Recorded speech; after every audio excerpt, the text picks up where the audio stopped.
A very good morning, everybody. It's a great pleasure having you all here in this second conference within our Horizon project Compass. And I'm welcoming you on behalf of Ulysseus European University and on behalf of MCI, the Entrepreneurial School in Innsbruck, Austria, responsible for the work package Beyond Europe. Beyond Europe means that in Ulysseus, the European University Alliance, we decided very early from the start of our alliance 3-4 years ago to not only create a European-wide campus, but also to connect with universities across the globe in order to fulfill the expectations when it comes to the global competitiveness of European universities. And now, after a first conference in which we outlined the need for these global networks and the role of European universities in these global activities, we move on with a second conference, which is now more hands-on, closer to implementation, and more about the question how to connect, how to build branches outside Europe, how to build strategic alliances. But before we dive into these details of building the connections, we want to focus this morning in a first session on the topic of science diplomacy for international research and innovation collaboration. Why science diplomacy? Well, we know that there is a lot of challenges out there in the world, which not one single country, one single university alliance can tackle alone, which we have to do together, where we have to bundle the forces of all scientists around the globe. And secondly, we also know that we cannot trust everybody. There is states out there led by authoritarian regimes who will not always use the science for the benefit of societies. And this is also something which we have to consider more and more. And in our first session, chaired by my colleague Saran Cormel from the University of Côte d'Azur, we will address this issue, how to professionally connect scientists across the globe. And I'm also welcoming my colleagues, Alicia Perez-Porro, Luciana Radu-Gagi, and last but not least, Charlotte Runguis, who will also provide a keynote as a start into this morning with me. And I'm very much looking forward to having a fruitful discussion with you. Saran, the floor is yours. Thank you very much, Siegfried Walch. And so we will also have the pleasure of having Siegfried as a member of the roundtable as well. But I'll be introducing later on the panelists. I think that first we will have the pleasure of hearing the keynotes provided by Charlotte Rungus. So she's the coordinator of the EU Science Diplomacy Alliance, and as well as being a member of the Center for Social Innovation in Vienna. Thank you very much. The floor is yours. Yeah, thank you very much for your kind invitation. I feel really honored to give a short introduction into the concept of science diplomacy and to present the EU Science Diplomacy Alliance. Oh, let me quickly switch into presenter mode. Is it fine now? Can you see it? Okay, wonderful. So thank you once more for having me here. And yeah, my name is Charlotte Rungius. In English, I think there's no nice translation phonetically. And I am a senior policy officer at the Center for Social Innovation in Vienna. And as part of that, I'm also coordinating together with colleagues at the DLR in Germany, the EU Science Diplomacy Alliance. Let me begin by giving you a brief introduction into what this alliance is all about, because it's one of the key actors in European science diplomacy.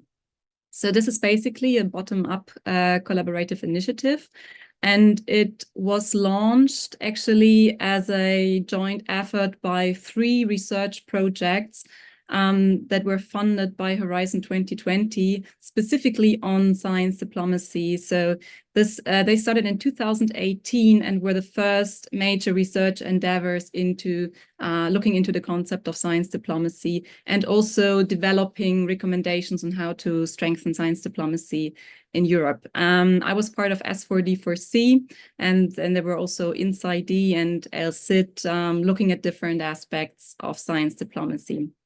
And as a result of this joint effort of these 3 research projects, we funded the Alliance as an informal alliance so far. We're working on giving it a legal status at the moment, so it's still evolving, it's still growing, and we are proud already of having 32 institutional members. So membership is for institutions, not for individuals.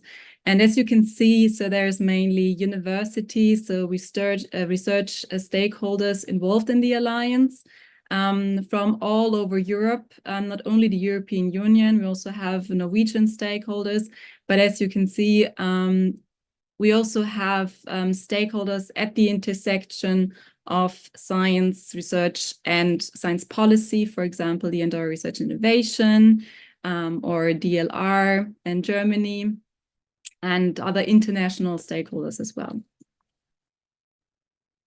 So our aim is to connect and nurture the community within the EU, but also globally, to promote and raise awareness about the concept of science diplomacy and its cause, and to catalyze the policy debate. We were quite successful. I mean, not all of that goes back to the Science Diplomacy Alliance, but a lot has happened in the past years.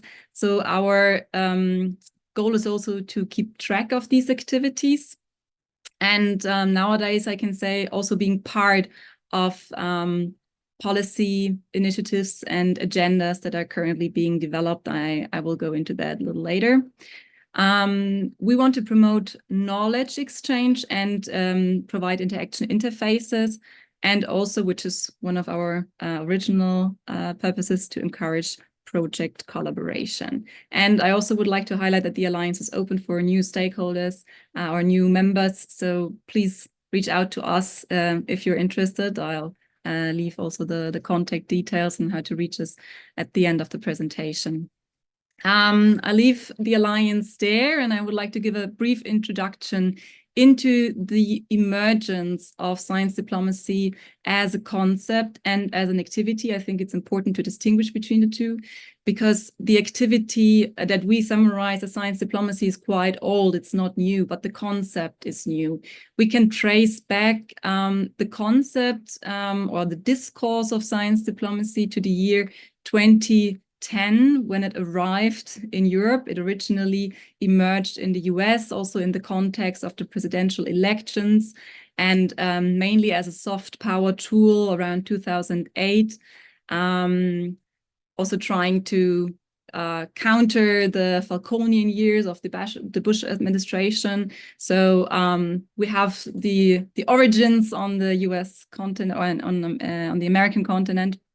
But for Europe, we can say that the conference of the AAAS and the Royal Society in the United Kingdom was one of the founding or kickoff events that pushed the discourse to the fore. And what it is all about, I think this quote from the report from this conference highlights it quite well and summarizes it quite well. So this is the title page of the report. I pasted it in here. And the science diplomacy discourse highlights mainly that there are defining challenges in the 21st century that have scientific dimensions and that cannot be tackled by one single actor or one single state alone. So the complexity of global challenges and the necessity to tackle them collaboratively, and also including the scientific dimension. That is the core ambition of the science diplomacy concept as it was developed. There is also another aspect to it, which is the idea of peacemaking through science. We have researched and written extensively about that. It's a little tricky because it can sometimes also be too idealistic and romanticizing science. We'll later on, I'm sure in the discussion, also discuss that science is not all about peace and that we have to be aware of foreign interference and different interests. But it's important to highlight at this point that science diplomacy also was heralded for this idea that the scientific community often works beyond national boundaries on problems of common interest, so is well placed to support emergent forms of diplomacy that require non-traditional alliances of nations, and that can also contribute to coalition building and conflict resolution. So this is, in a nutshell, what the concept is all about. But I would also like to highlight that this didn't come out of the blue, but we can trace back the origins of this recent discourse to science policy concepts and foreign policy concepts. And we can also see in their evolution how more and more there was a merging of these two strands of discourses, and how science diplomacy is now facilitating the merging of some of these strands of discourses. I'm not going too much into that, but just highlighting, for example, the grand challenges discourse that we can see on both sides, and all these discourse formations have an idea on the role of the actors that they address, of science and research, of policy actors. And these roles have fundamentally changed throughout these discourses. And science diplomacy now tries or epitomizes the idea that the roles are not as distinct as before, as in the 1980s, but that different stakeholders now more and more take on overlapping roles.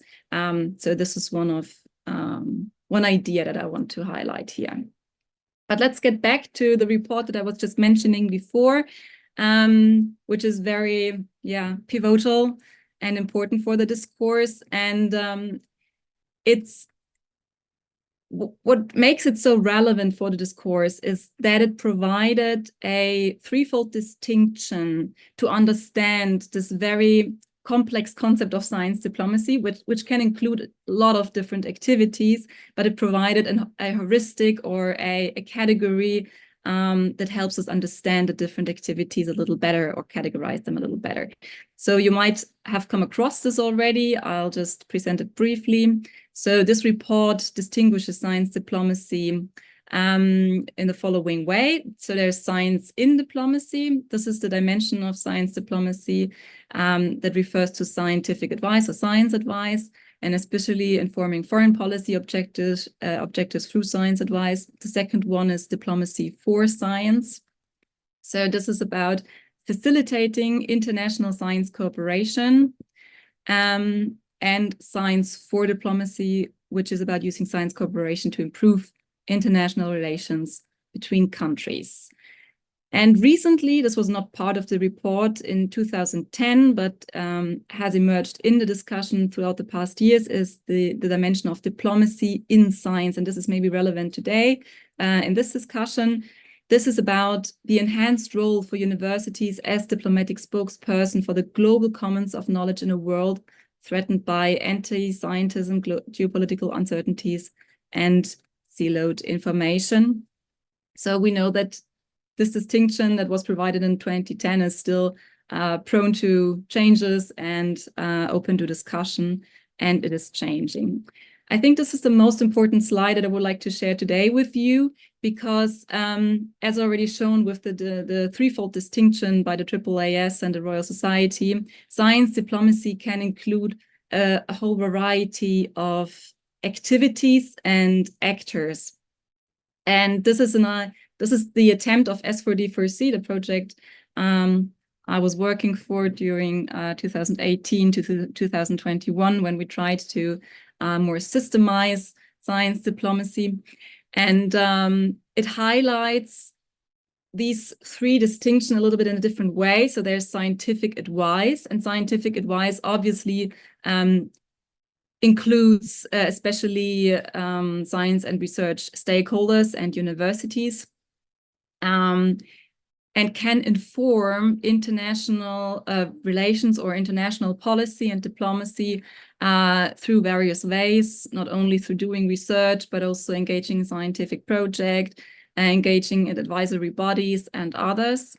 Then we have the realm of international diplomacy, which creates the framework conditions for international science cooperation and can also facilitate cross-national scientific exchange and cooperation.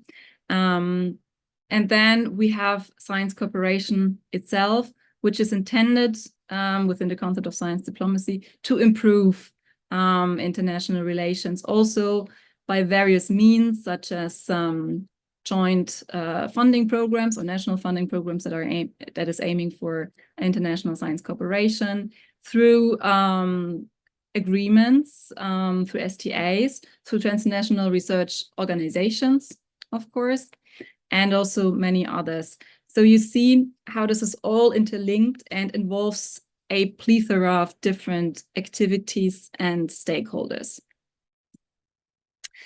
And that also means, and that's also important for me to highlight, that science diplomacy is not, it's not easy to pin it down to a specific definition, but the definition depends on your goals and your intentions and interests. And there are stakeholders that try to promote specific definitions. I have an example for a narrow definition, which would say it's the direct or indirect use of sciences, scientific evidence, and scientific cooperation to advance diplomatic goals. But you see there is a singular direction intended already in this definition, which means science should serve diplomatic goals. But it doesn't have to. There are also other definitions. Another example for a broad definition, or the most general one, is that science diplomacy is about the variety of interaction between the realms of science and diplomacy. So there is no such single thing as science diplomacy, but it is prone to open discussion and to interests, and therefore it's multidirectional in its effects. And yeah. I think because of the time, I'll keep this very short. I wanted to give a brief introduction into where we stand in terms of the EU science diplomacy agenda that is about to be developed. Science diplomacy was first mentioned in an official document by the European Commission in 2012. And then for a long time, not much happened. In 2019, this was a pivotal event. The Madrid Declaration on Science Diplomacy was one of the lighthouses trying to push the discourse into the direction of highlighting the importance of collaboratively tackling global challenges. In 2021, the global approach to research and innovation, which you surely know,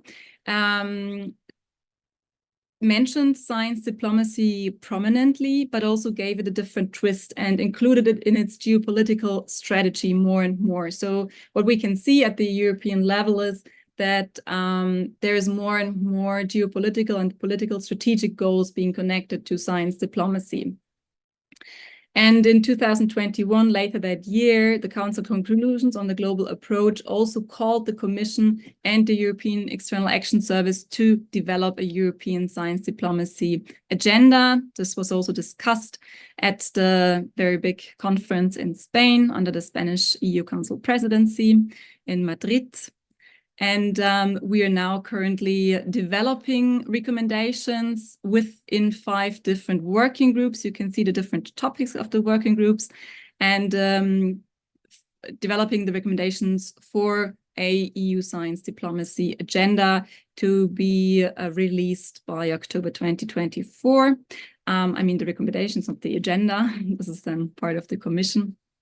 So that's in a very briefly where we are at EU level in terms of developing a science diplomacy agenda. What I would like to mention as my last point here is there has been a lot of effort to develop training materials for scholars and for research institutions to raise awareness for the concept of science diplomacy. I could only cover very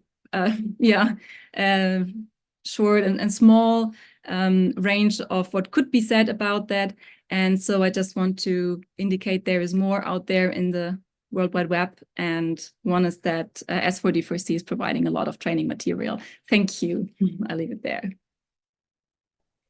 Thank you very much, Charlotte, for this very insightful keynote. I think that it will be the basis of our conversation now. So as I was mentioning previously, and we will now start the roundtable. So we'll be joining with Charlotte, Luciana Hadugagi. So she's the Vice President for International Affairs and Strategic Partnership at the Université de Cergy, but she's also the co-chair of the Utopia Alliance Management Board. We have Alicia Perez Porro. So she's the scientific coordinator of the CERAF, which is an institute specialized in ecology, and a member of the EU Science Diplomacy Working Group 3 that was just mentioned by Charlotte in her last slide. We have Siegfried Watch, who introduced today's session. So he is the head of the Department of Nonprofit Social Health and Management at the MCI, but he is also the head of Ulysseus European University at MCI.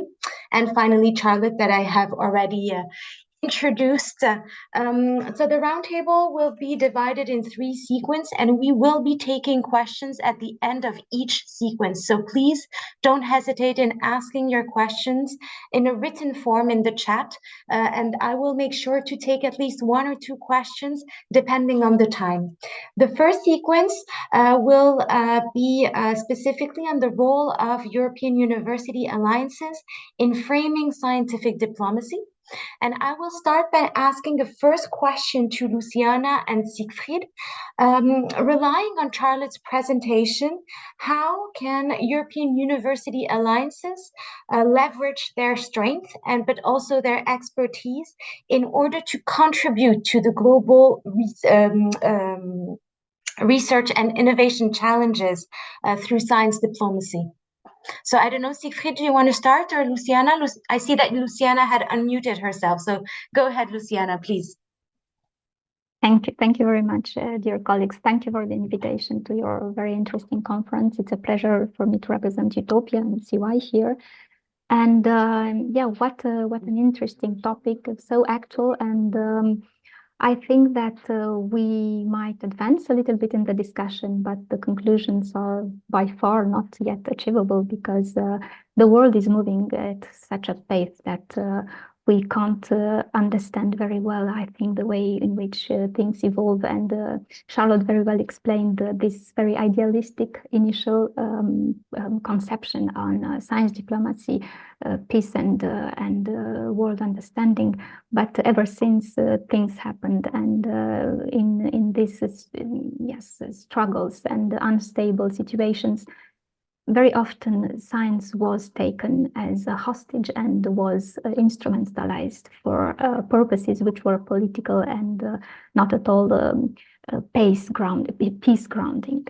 I would like to answer your question, Sarah, in 3 points, and I think we are very much aligned with Ulysseus on that.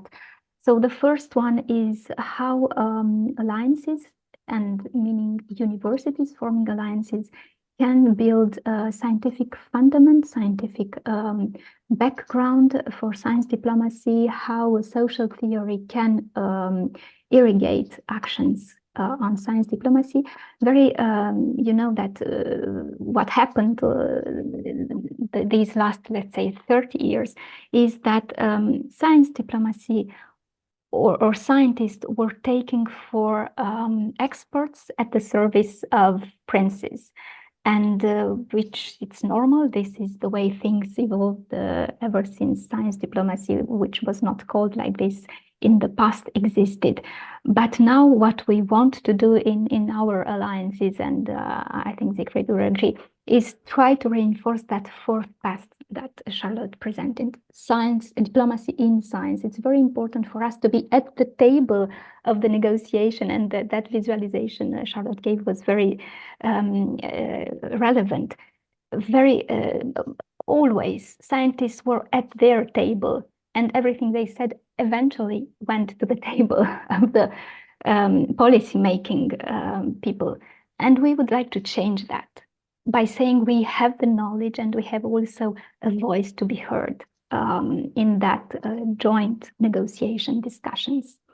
Second of all, we think that's important that science diplomacy belongs to the strategies of the alliances and the universities. And we have, for example, a work package dedicated to science diplomacy. Ulysseus is working on that. Several alliances are starting to understand the importance of science diplomacy in their own academic strategy. And thirdly, I think that what Siegfried said, it's very important, and also many alliances heard it. We heard it also in Utopia. And since 2019, we engage with global partners. Having global partners as part of our alliance, we have 6 of those on all continents now. It's very important because it gives voices that we do not usually hear in Europe. It gives positions that are engaged for struggles or battles which are based on global challenges but are not very relevant or very heard today in Europe. So this is my take on this, and I'd be happy to exchange with you. Thank you very much, Luciana. Maybe Siegfried, building up on this idea of being at the table, maybe you want to jump in on that. Thank you very much. I think academia is built to tackle global challenges. We are built for collaboration. Yeah, this is what makes academia's identity. So whenever we work together, this work is built on trust. We have a kind of a common set of standards for good academic practice, but also for we share some values that reflect academic integrity, like honesty. You don't plagiarize. You don't cheat. You don't fabric data. That's what you don't do in academia. You take ownership of your own actions. So you take responsibility for academic work. So trust building and maintaining trust within the academic community across the globe is what makes academia's identity. And upholding these ethical standards and demonstrating integrity in all academic endeavors is the reason why European University Alliances and university corporations across the globe are defined to tackle the global challenges and to unify their vision and to work jointly on the big challenges. But we also know that we can't trust everybody. And the big question, maybe now more than a few years ago, maybe we were too naive or not clear enough about the fact that there is a big ambiguity, because whom can we trust? Can we trust everybody in academia, or are there academics who depend on their states, on authoritarian regimes that do not guarantee that the findings are used in the same responsible manner as we would expect it?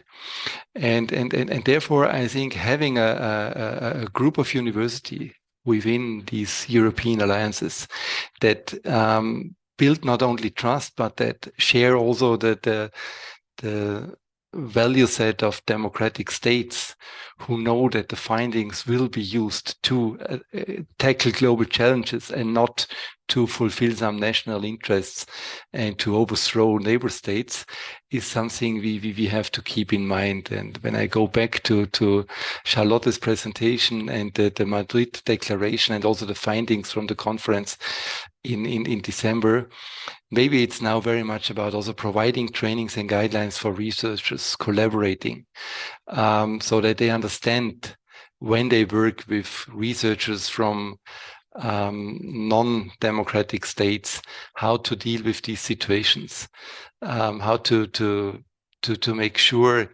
that the findings are secure and not abused. And I think this is something which is necessary for researchers, but also necessary for university leadership. So we need to involve university leadership in these activities, beside the researchers and diplomats who are already delving into the topic.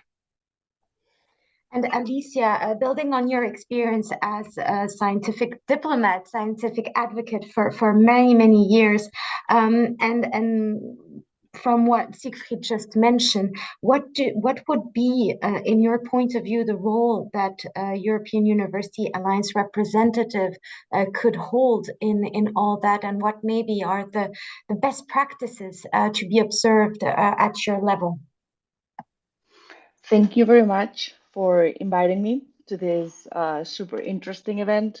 And I'm going to build up with what Luciana and Siegfried were saying, because I totally agree with both of them when they said that science needs to be seated at the table, and that science is also built to collaborate through building trust. And I want to say that I think that universities and research institutions are starting to realize that science diplomacy is a thing that can give them benefit, and it's not only for foreign governments, or it's not only for foreign affairs agendas. It's also to increase this trust and this collaboration, and it also helps to put scientists and science at all of these tables. So the specific roles that I think that we are starting to understand that we can play are very much in the science advice realm. I think that, at least if I can talk for Spain, a lot of the strategies right now are based on trying to have more experts in all of those processes that have a scientific base. And as you mentioned in my introduction, I belong to CREAF, which is a research institute on ecology. So we work on climate change and biodiversity loss. And this is one of the main things that we are trying to do, to position our scientists in all of those scientific advices bodies, and not only platforms like IPCC, IPBES, but to make them talk with governments, with decision makers, and also to increase the positions that are hybrid. Because I think that when we talk about science diplomacy, a lot of the times, and we talk about like these roles that you were asking me, a lot of the times we think about scientists on one side and policymakers or decision makers on the other side. But we actually, these two things are very much separated, and we have a big gap in between, and we cannot expect either one side or the other side to completely fill the gap to make them talk. So we also need to think about who is going to have those intermediate roles. And this is something that universities and research centers have to also think about, to hire people that are not specifically doing the research, and that can speak both languages and can be in the middle, filling all of these gaps, and can help connect these two worlds, to say it in a sense. And I think that little by little, universities and research centers are starting to have this understanding of the situation. And I always make this comparison with science communication, right? Like 10, 15 years ago, science communication was, yeah, was not exactly a thing. Universities didn't have a science communication department. And it was just like a couple of people that really like to explain things in an easy way, right? And suddenly now we cannot conceive a university or a research center without a science communication department. I do think, or maybe it's my hope, that science diplomacy is going to be the same, right? That at some point, universities and research centers are going to have a science diplomacy department with a lot of people hired specifically to do this, and that we are going to be connectors, or like expanding barriers. I don't know, but I think that these are the roles that maybe I'm answering your question from I hope instead of this is what we are doing right now. But I think that we should go there to having these hybrid profiles filling the gap between scientists and decision makers and policymakers. Thank you so much, Alicia. I really liked your comparison with communication, science communication. It's true that it has come a long way in the last 10 years. So let's hope this evolves in the same way. So Charlotte, Alicia was mentioning the IPCC, the dialogue with non-governmental bodies, governmental bodies, different stakeholders. We could see on one of your, the most important slide, as you said, in your presentation on this, the different stakeholders, and the different momentums in science diplomacy. Building up on that, maybe could you provide us a successful example of how science diplomacy can be utilized with non-EU institutions? Yeah. Yeah, thank you. I'm not an expert in university alliances, and I would like to begin to answer your question by saying success is also something that needs to be defined and is depending on perspective. So what is success depends on what you want to achieve. And I think when we discuss success of university alliance, it depends on what are their missions and goals and ambitions. And I think it's key to have a sort of a process to get to common goals and visions. I mean, there are so many different stakeholders involved in university alliances. It will not be possible to come to singular conclusions, but still to have this process ongoing of what do we want to achieve as an alliance and what's the benefit of that? Where are the synergies? And not looking at a concept or at other stakeholders and trying to orient yourself there. So this is something I would like to highlight. In terms of university alliances that I follow, this is Utopia, for example. I know of your science diplomacy lectures. So I would say raising awareness for the concept, raising awareness for the interconnectedness of research and international affairs is something that they're doing very well and is definitely very important. I would also like to subscribe to what has been said before.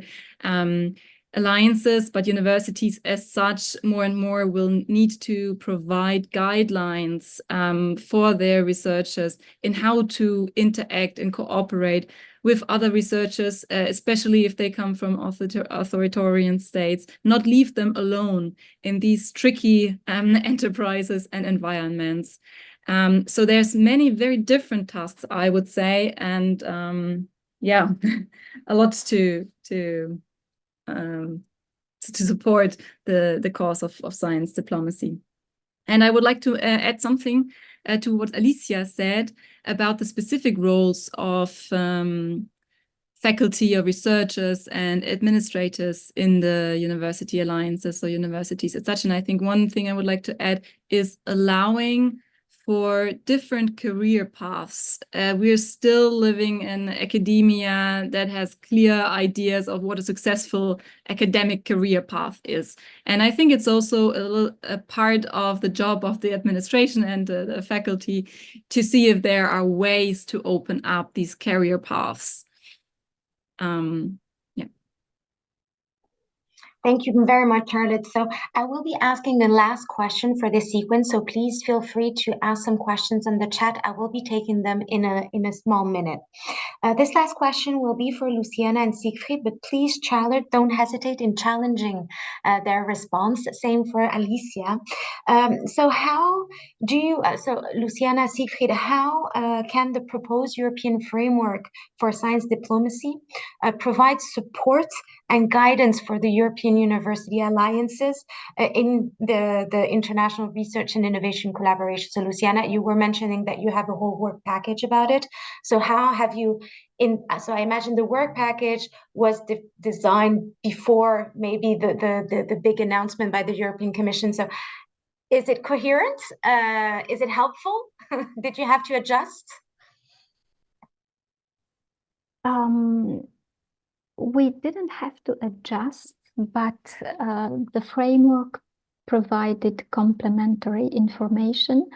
The work that we need to do now inside the work package is related to the governance of the university and the place of science diplomacy in the strategy of the universities and of the alliance.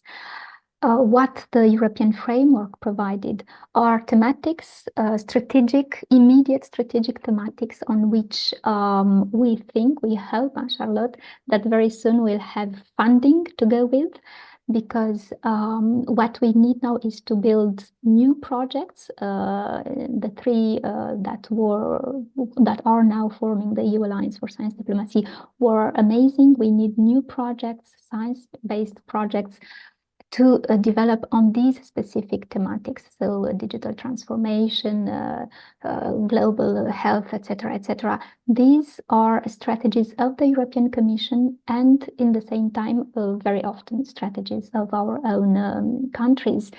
So I think for that it's very helpful.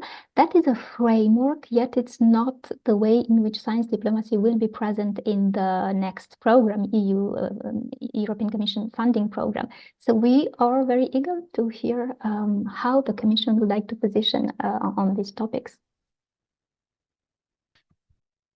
Thank you very much. Siegfried, do you want to build on that very briefly so that we can go to the next session? Keep it short. I think the framework outlines very, very well that global interdisciplinary research, including humanities and social sciences, requires also the cooperation between scientists and diplomats, and that capacity building is key in that field. And I think involving the European University Alliances in these science diplomacy framework activities would be a good way to use also the European University Alliances as a leverage factor to be to spread the word on science diplomacy and its need.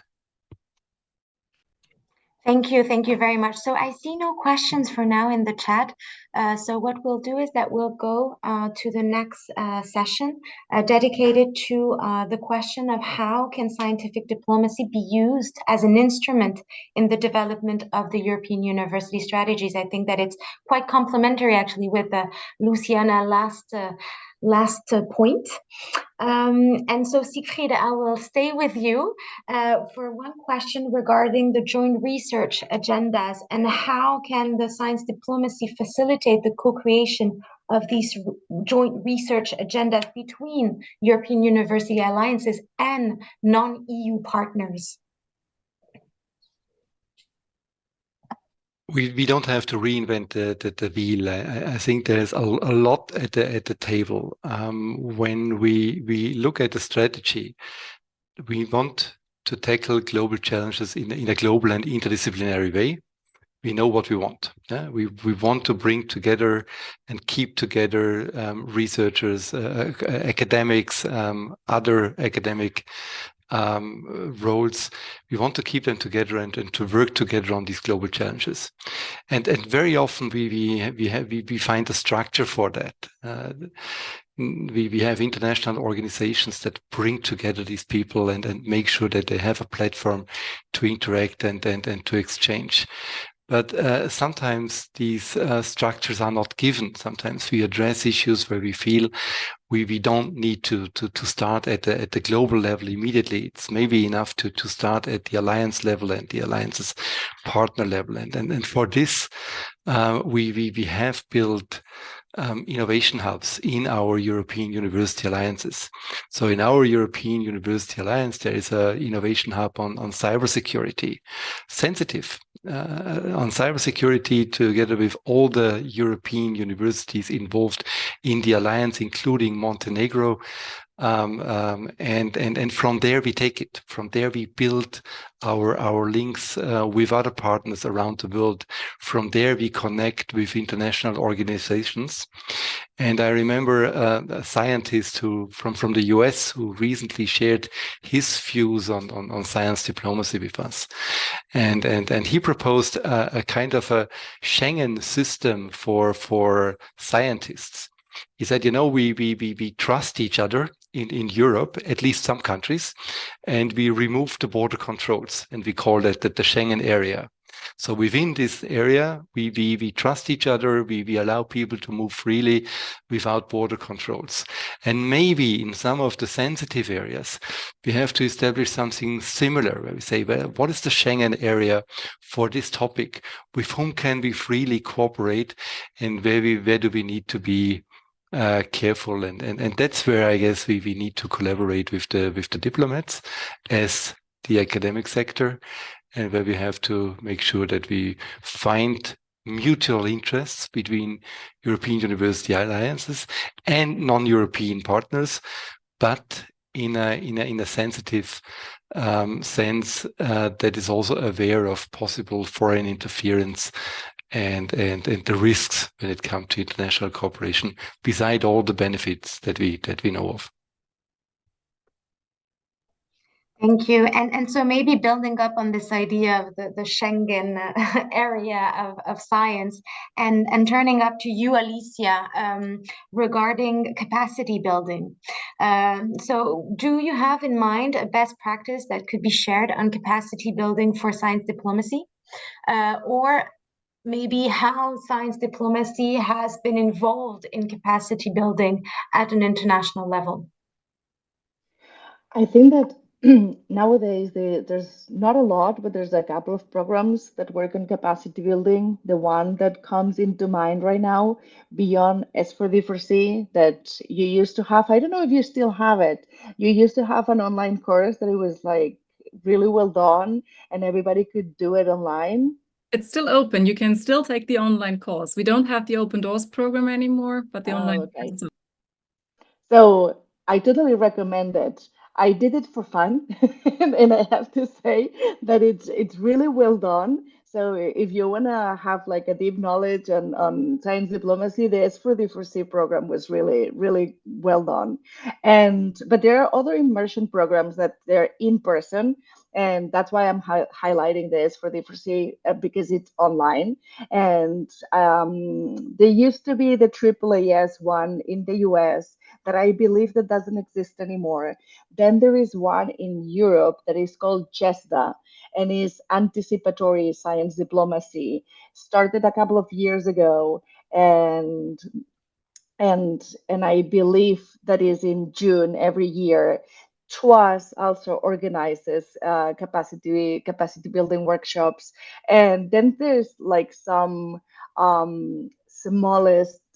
smaller initiatives, and they're usually targeting specific topics about like climate change, or even more specific, forests, ocean diplomacy.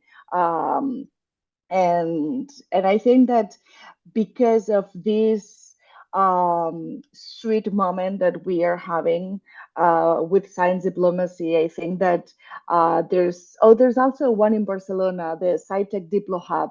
They have a summer school, and that's city diplomacy actually. So it's science diplomacy, but at the local level, which we can also think about the multi-level of science diplomacy, right? Which is basically the multi-level of diplomacy. You can have the local, the regional, and maybe the European, and then the global.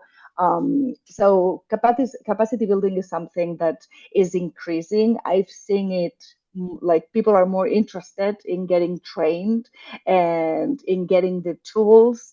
There are more publications, and even universities are starting to organize their own workshops for their people, and I think that that's something that it's going to increase. That's what I think. At the Mediterranean level, it's also so now the the Union for the Mediterranean, which is an intergovernmental organization at the Mediterranean level, is also very interested in science diplomacy. And I go back to what Siegfried said about building trust, right? So the Mediterranean basin, half of it is European, but the other half is not European. And it's, I mean, geopolitically, is a very complicated part of the world. A lot, like, as if everybody has been reading the news recently, I don't have to develop anymore this thought. And That's why the Union for the Mediterranean is very interested in science diplomacy as a way of building trust in this complicated region of the world. And it's a very interesting out of the box idea for how to manage certain relationships between certain countries in this region. Literally last week, they launched an initiative that is about innovation and research, and you can read science diplomacy between the lines. And I know that the department managing science diplomacy at the UFM have been behind it. So I'm really excited to see what's next in this Mediterranean initiative and see how that develops. But for sure, it's going to have also capacity building. Thank you very much. So I know that our time is limited, but I cannot resist in asking Charlotte to tell us a little bit more about these resources that were developed by the previous project. In really a couple of words, what is the narrative behind the development of this training, and how was it used, including at an international level, so beyond European members? Do you have, I don't know, some information that you can provide us on how it was disseminated? Yeah, very quickly. So this is accessible through our website, and of course, it's mainly targeting individuals from all over the world and not in institutions or anything. But the primary goal was to raise awareness for science diplomacy, for its different dimensions, and for raising awareness also for what it means when you work as a researcher abroad. And I think even though we have not targeted anyone specifically, we know from the feedback and from we see from where people are taking our course that already this one is a science diplomacy initiative, as we reach out worldwide with this course. And I think we have more than 4,000 people who have already accomplished this course. And this is also a way of connecting minds and yeah, raising awareness. Thanks. Definitely. Thank you very much, Charlotte. I will ask one last question for this specific sequence to Luciana regarding how science diplomacy can actually also be a guide in joint publication and joint research strategies at the level of the alliances and in identifying maybe specific international partners. Yes, thank you, Saran. In France at least, but I think it goes for everywhere, we like to count the number of readers for a scientific publication, and you might know it's not huge, it's not immense, because it stays very confidential to a specific discipline or domain, and that is not good. On the other hand, in France and elsewhere, we have this tradition of intellectual publications, these reviews that made what France is today and that everyone read, which were not about vulgarization science. It's not about dissemination science, but it's about positioning opinions on the public sphere. And we think that there is a gap in between those two. And in Utopia, we tried this exercise to create a publication, which is called today Utopia Review, very, very soon on the website. And it's about how scientific voices can be heard outside academia, but very much funding their positions on scientific facts. And this goes with another remark, and that's part of my research, so I'm very happy to speak for 1 minute about it, to say that scientists in the public space today are very much taken for being journalists, if you want, and that is not the case, are very much taken as being policy-making officers, and they are not. And opinions are very much taken today for granted, and scientific facts are taken for opinions. it went very, very easily in the discussions about the trust in science during the COVID. You have scientists who were accused of having opinions, and this may not be. So we think there is a niche there, a gap between the two extremes, and they are for not publications on science diplomacy, but science diplomacy publications. So we tried this exercise. You'll be able to assess it. It's on climate change, this first issue.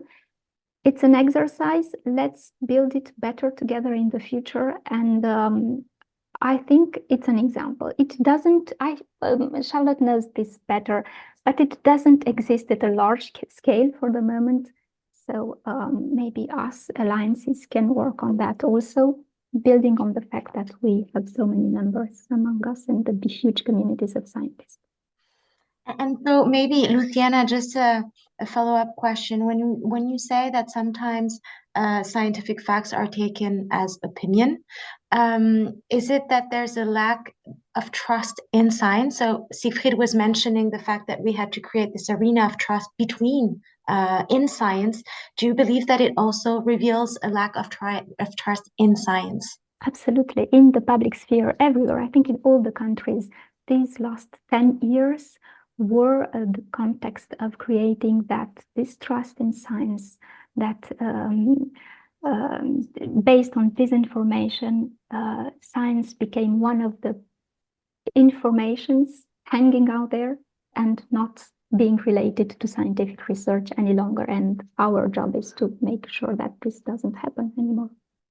Thank you very much. So we'll finish with the third session sequence to go beyond and how to ensure the feasibility and the opportunity of including scientific diplomacy in the long-term strategies of the European University Alliances that were already built on mission statements that actually engaged the alliances in this long-term strategy. So first, Charlotte, at a more macro level, so beyond the European University Alliances, how can science diplomacy be including in the long-term sustainability of higher education institution in the building of their research and innovation collaborations? Yeah, very generous speaking. Thank you. As I said, first of all, define your mission and your ambitions, and maybe also have a look into how those align with more narrow or broader policy or foreign policy goals of the respective countries. And if you find alignment, maybe even join forces. But then again, and that's the second major point, also make a proper risk assessment.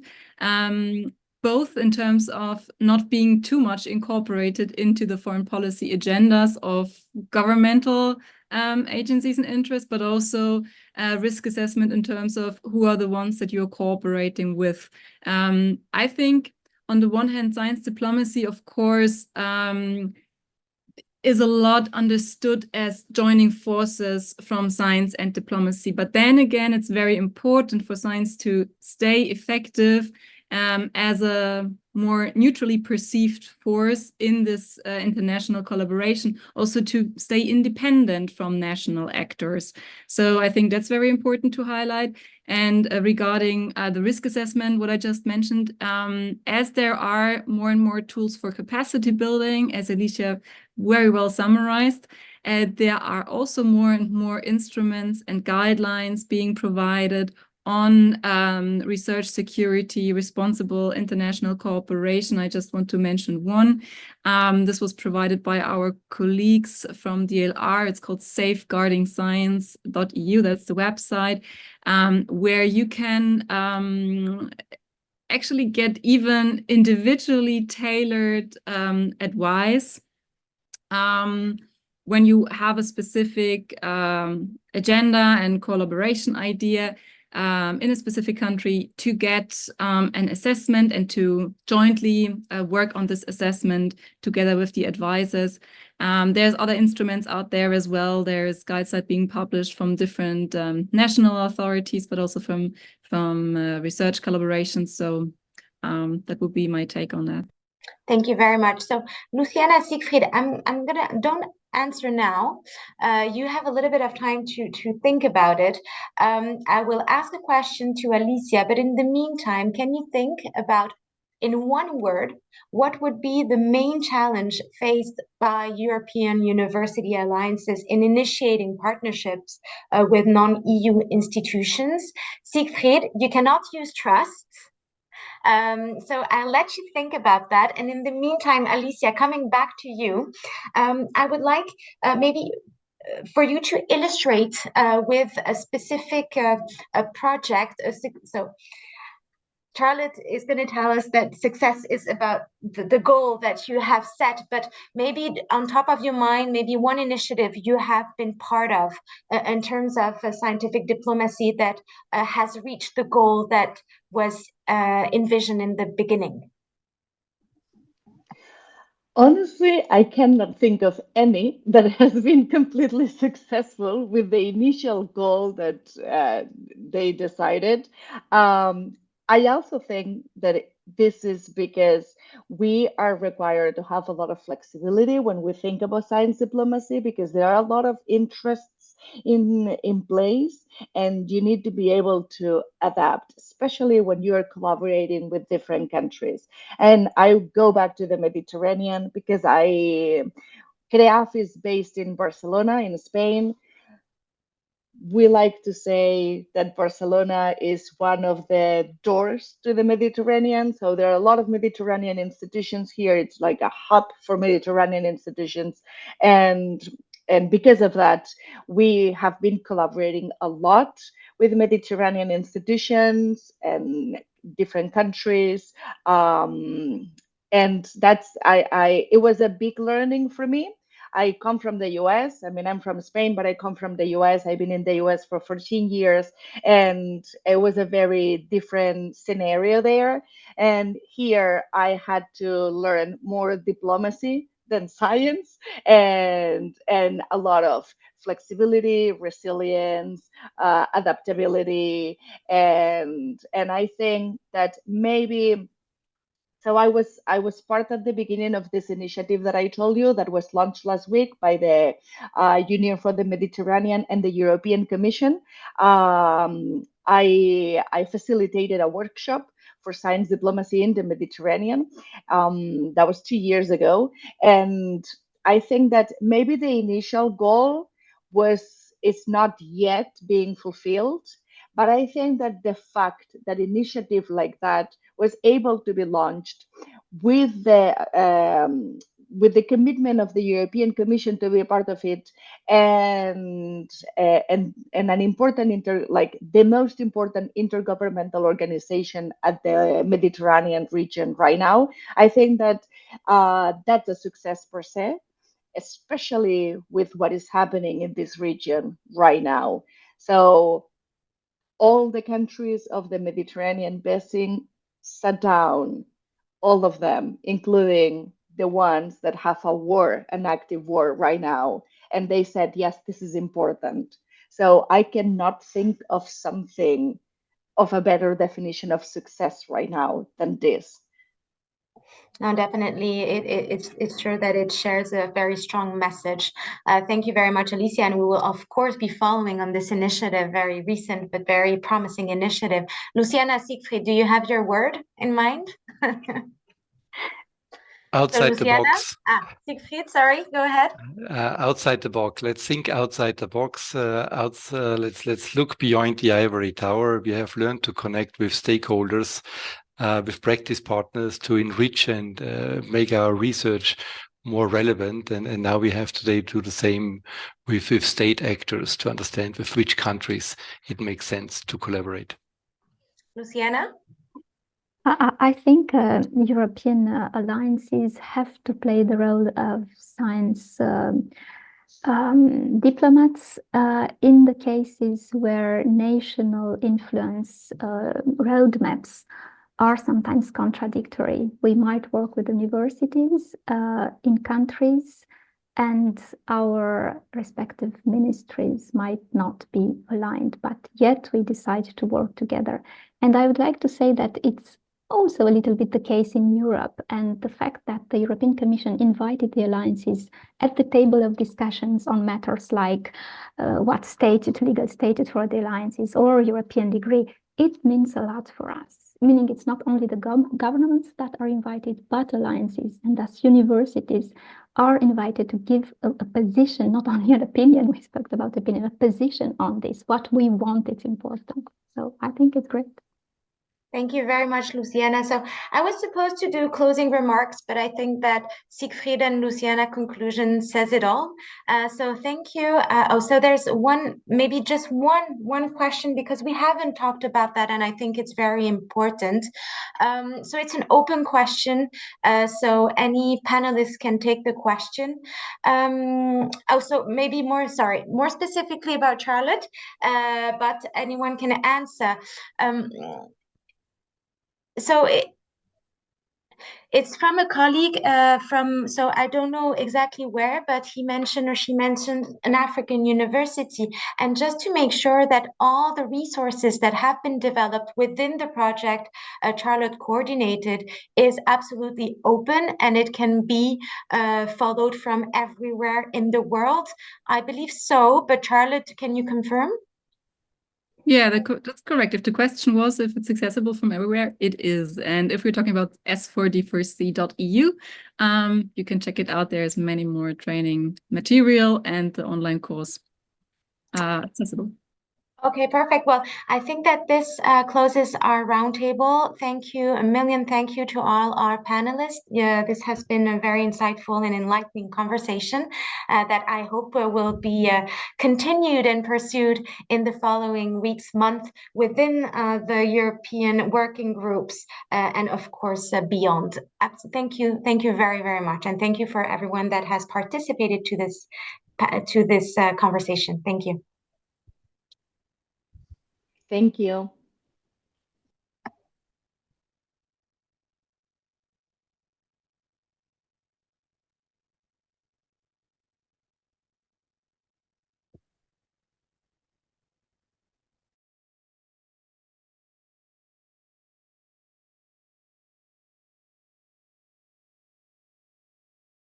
During the second session of this morning, and I'm happy to welcome my colleague Natasha Estef. Natasha is chairing this session and also engaged as a innovation hub manager, connecting researchers and practice partners within the Ulysseus European Alliance, and a researcher.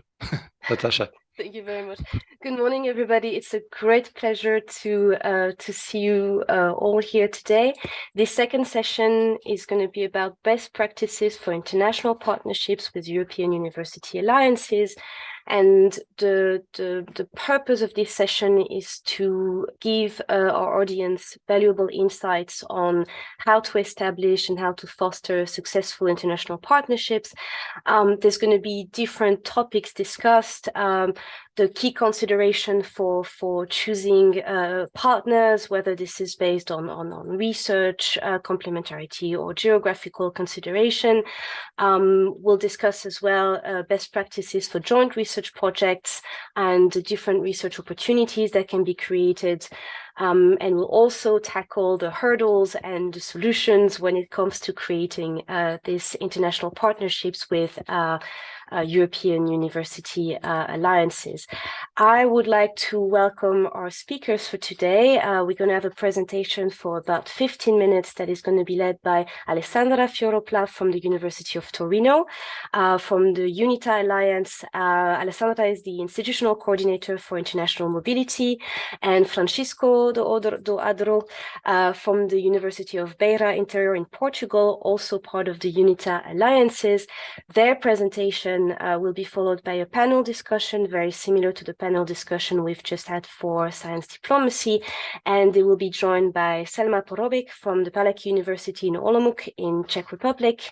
She's the institutional coordinator for Aurora Alliance, and Peter Rosenbaum from the Technische Universität Dresden, member of the Utopia European University, and is head of international office at TU Dresden. So welcome to all of you, and thank you for for being here. We're very much looking forward to the presentation as well as the panel session. So without further ado, I will give the floor to Alessandra and Francesco for their presentation. Thank you.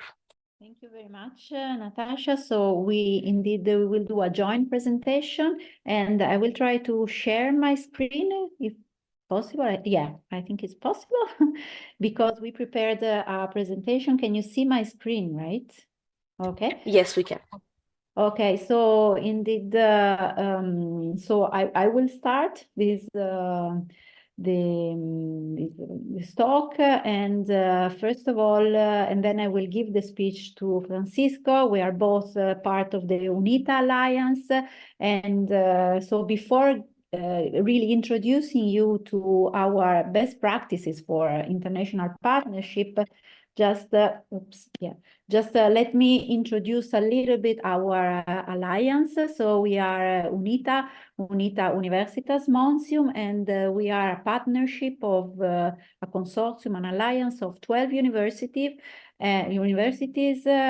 which are located in 5+2 countries. We have one legal entity that actually this is a big result that we achieved with our first alliance, and we are one alliance. So as you can see from this slide, we actually entered now in November 1st, 2023, we entered in our consolidation phase. So we expanded our alliance from the exploration phase, so phase 1, and we moved to a more consolidated phase. You can see that we increased our partner, we increased, and therefore we increased the number of students. So we are ecosystem of more than 250 students and 21,000 staff members.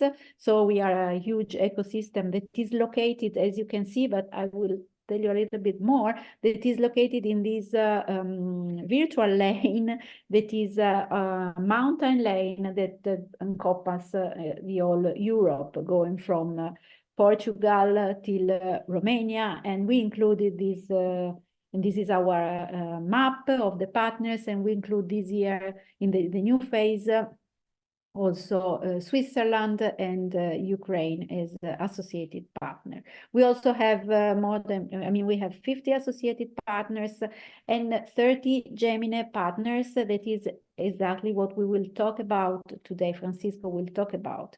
This is in this slide, you just see how we structure our project, and you can see here in green that we devoted a whole task that is on expanding UNITA in Europe and beyond. And I think this is beyond that we will talk about.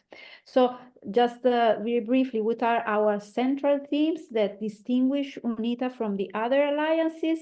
Well, these, we believe they are mostly the linguistic diversity and territorial development.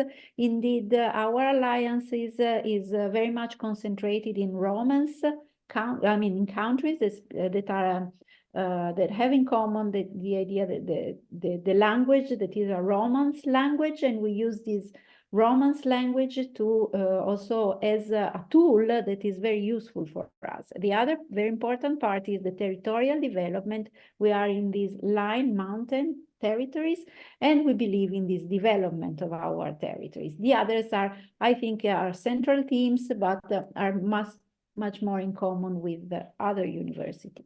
So we also focus on research, and so we increased our hubs of research that were at the beginning very much concentrated on cultural heritage, circular economy, and renewable energy. Now we expanded our hubs. As you can see, they are more inclusive, if we want to use this word. You can see that circular economy is more enlarged now in economy and environment. We included global health, green energy, so we really try to be more broad. Of course, we are a European alliance, and we share this very strong commitment to contribute to development of our societies and territories in a European dimension. And to do that, we actually believe these are our statement of our main values, which of course are the democratic participation, diversity, inclusiveness, and I mean, to achieve this inclusiveness, we use in our alliance, I think this is quite peculiar, we use the Romance language that for us is also a way to be more inclusive, not only in Europe, but also to expand beyond Europe, as Francisco will say. So to go, so really to enter more in the details of the expanding UNITA in Europe and beyond, I will now lead the speech to Francisco that will enter really in the part of the description of our goals. So Francisco, if you are with us. Thank you very much, Alessandra. Hello, everyone. So I will talk with you about the Gemini network of UNITA Alliance. So we created this network in 2021, and the 15th of September. That was our first online meeting with the partners. So our partners are located in the 15 countries all around the world, in the four continents. What were our criteria to choose the partners? We had several criteria. One of them was, for example, the training cities. Some of the universities were located in cities that there already were twins for, as for example, Covilhã in Portugal and Blumenau in Brazil. The other criteria was the strategic partnership that already existed between some universities related to the mobility of students and staff and researchers, etc. So we at the moment we have 30 universities that are members of this network of sister universities based on active cooperation and exchange of good practices. Alessandra, can you please? Thank you. So here we are the actual partners. We are now working in increasing the number of partners. Our goal is to achieve 60 partners in 2027. What kind of activities do we have with them? We of course have some regular online meetings, online activities, as for example the opening to the Gemini partners of our UNITA weekly talks that were held during the UNITA Fest Phase. That was some 30 minutes research presentations that were open to also to all the UNITA Alliance and also to the Gemini partners. We work together towards the creation of international and flexible personal curricula, civic engagement, innovative pedagogies. For example, last month, the two colleagues of mine here in UBI were in Brazil to meet with two of our Gemini partners, University of Viçosa and University of Brasilia. We also had till now 2 physical events with them. First one in Barcelona in September 2022, and the other one in Pau in France last year in September. These events are always very close to the AIA conference, because most of our Gemini partners comes to Europe for the AIA conference, and we try to connect our Gemini events with the AIA conference. So this is a picture taken in Pau last year, and for example in Pau, we during this event, 6 projects were awarded with the best practice awards in several activities, several domains. In the next slide, we will see for example the prizes that were awarded for. So for the University of Rosario in Colombia, for example, a topic in legal and social empowerment through access to justice. For the Universidad Nacional de Cuyo, the internationalization through collaborative online learning. There's another for the Universidad of Rosario, pathways toward a sustainable country. And for the University of Catholic of Colombia, the personnel and administrative staff are key players in internationalization of education institutions. From the university, for the University of Autónoma de San Luis de Potosí in Mexico, the double degree in computer science with the University of Pau de Pelladour in France, and for the University Nacional de La Plata in Argentina, the design and monitoring of collaborative online learning activities. That was the first time that the awards where this best practice award have been organized. And next year we will have another session for another challenge for these awards. Of course, the Gemini Network is only possible because we had in this domain some strategic partners that are very active with us.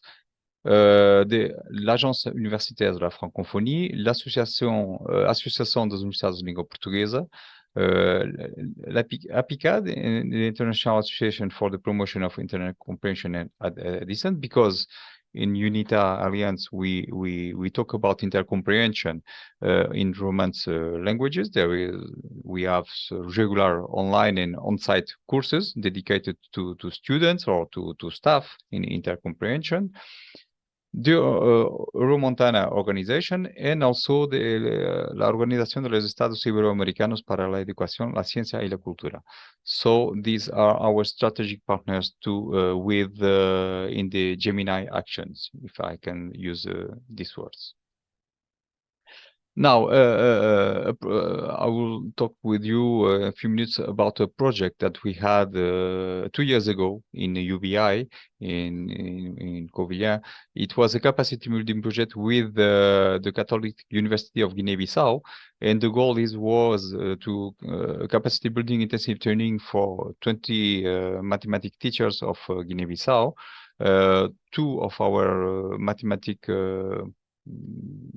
professors of the Department of Mathematics of UBI were involved in this project with our rector, our former rector, and our former vice rector. So the project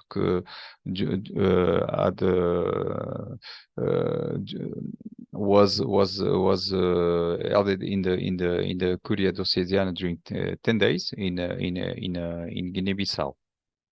Of course, this kind of project is very time consuming, and all the physical part of the project was very well achieved, but there is always some constraints and some issues with the overseas cooperation, and one of them because our professors here tried to maintain some contact with the local people in the local professors in Guinea-Bissau, but it was not so easy because of some constraints in internet connections, for example.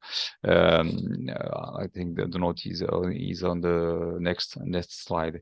But the audience was very motivated. The teachers locally, also the students at schools, and the professors and the former rector had talk always about a fantastic experience. It was something really incredible. So here the note about the connection problems and the poor resource that limit a little bit the continuation of this kind of projects.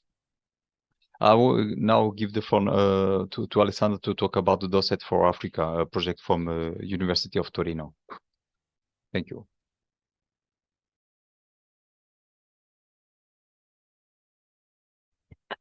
Alessandra, you're muted. Sorry, sorry. So, I will just take a couple of minutes to show you another example of a project that we developed always in Africa, but and this is always as the project Francisco was showing, it's a capacity building, it's a KA2 action of Erasmus, and basically the name is Docet for Africa. That is already, I mean, telling you something about the project. So basically, this project is made of a consortium to foster and increase the collaboration with the Indian Ocean, and with Indian Ocean in particular. This project is focused on Madagascar, Comoros, and these are the partners, but there is also the La Réunion, which is French actually, and Tomasina, and basically the islands of Comoros. And UNITO is the leader of this project. What is the main goal of this project is actually quite, I will go directly to quite interesting, because one of the main deliverable of this project is the development of a first international PhD program in the Indian Ocean. So the idea is to build up PhD programs that in some, for example, in the Comoro Island is not present, and to join with the University of Torino, University of Madagascar, La Réunion, and other partners.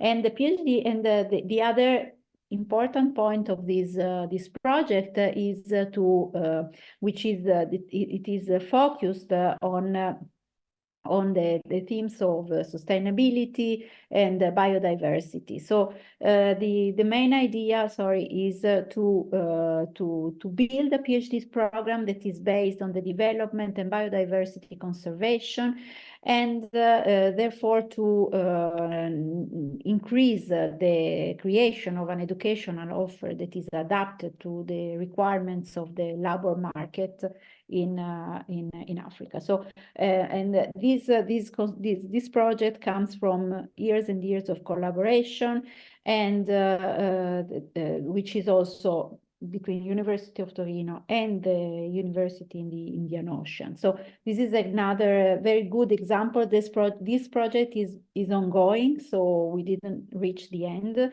and so far it's really having very good feedbacks. So, and with this, we are done with our presentation. These are just our contacts. So I will stop the sharing, I guess. Okay. Interrompo condivisione. I think it's okay. Thank you very much for this great presentation. It's great to see, because we are also at Ulysseus building our international collaboration. So it's always fascinating to see how you did it, why you did it, the criteria you used, and we'll go deeper into the conversation. But thank you very much. I would like to open the panel discussion, and could I kindly ask you both Selma and Peter to quickly maybe introduce themselves and introduce their alliances as well. Now we've heard about UNITA. We'd love to hear about your respective alliances. Selma, would you like to quickly start? Yes, absolutely. Can you all hear me? Hello, greetings Yes. to everyone. Nice to be here with you in this conference and in this panel. I represent Aurora Alliance. It's a rather big alliance of 9 universities from north to south, west to east. I don't have a presentation prepared, so you can have a visual, but basically we are coordinated by, in the previous phase, we were coordinated by Vrije Universiteit in Amsterdam. And in this continued phase, the coordination shifted to University of Iceland. Besides 9 universities, do you want me to mention all of these universities? Is it? No, I think That's fine. it will just, like, it will take so much time when we start with the names. But basically, geographical relevance was important to us. So we really cover north to south. So Iceland to Federico II in Naples in Italy, Vrije Universiteit in Netherlands to Palacky University in Czech Republic, and then in between we have Austrian, German universities, also Spanish University, Copenhagen University, Denmark, and we have 4 associate partners. Which are geographically located in Central Eastern Europe. This was our approach to capacity building from the very start, so from the 2020 in November, when our alliance came into being. And here we have 4 universities, one from Bulgaria, one from North Macedonia, one from Ukraine, and one from Slovakia. So we have been working in a very dedicated manner with strengthening the academic capacity and, well, not just academic excellence, but also societal impact, societal relevance of these particular universities as our associate partners. And this is where the core of our program comes from. So out of these 4 partners, 2 are non-EU member states, and Ukraine, as you know, is also non-Erasmus program country. So this has actually been a framework of our collaborations. That is short. Our alliance, as every alliance is, as I could see from the presentation of UNITA, actually covers all those important values that were part of the call of European University Alliances. What for us is relevant as well as sustainable development goals. And that's something I wanted to mention. So sustainability across our universities, but also as part of education and research that we do. So green transition is at the core of all our activities. Thank you very much, Selma. Peter, would you like to introduce Clio Alliance? Absolutely. Hi, everyone. It's a pleasure to be on this panel. I represent the Utopia Alliance, and Selma, we are even bigger. We have 10 alliance universities, and we are a legal entity coordinated by an executive office that we located at one of our partner universities in Brussels with a small staff, an executive director, and a few assistants and a program director. In addition to these 10 European universities, also north to south, east to west, same goals, same objectives, if I may say so. But we have 6 global partners as of now in Korea, Australia, Morocco, and South Africa, as well as in the United States and Colombia. So it's important for us as an alliance to also be present at these different parts of the world. We also have associate partners, by which we mean every Utopia Alliance university could contribute an associate partner that's not necessarily a university, but rather a network. For example, our university contributed a network of research institutions that are particularly strong in the area where we are located, because part of our mission is also to connect with our regions, to make the regions stronger and connect not just the universities, but the regions where our universities are located, in terms of making available internships, collaborating with industry partners. That's particularly important to us, and also maybe identify additional funding resources for programs that are not necessarily sponsored by the EU or national programs that we have in place. We do have a global partnership framework. And the last 2 partners that I mentioned in the US and Colombia, I haven't mentioned the partners, but just the countries, were just added to our global partner network. And, you know, so they basically sign and kind of a session document and,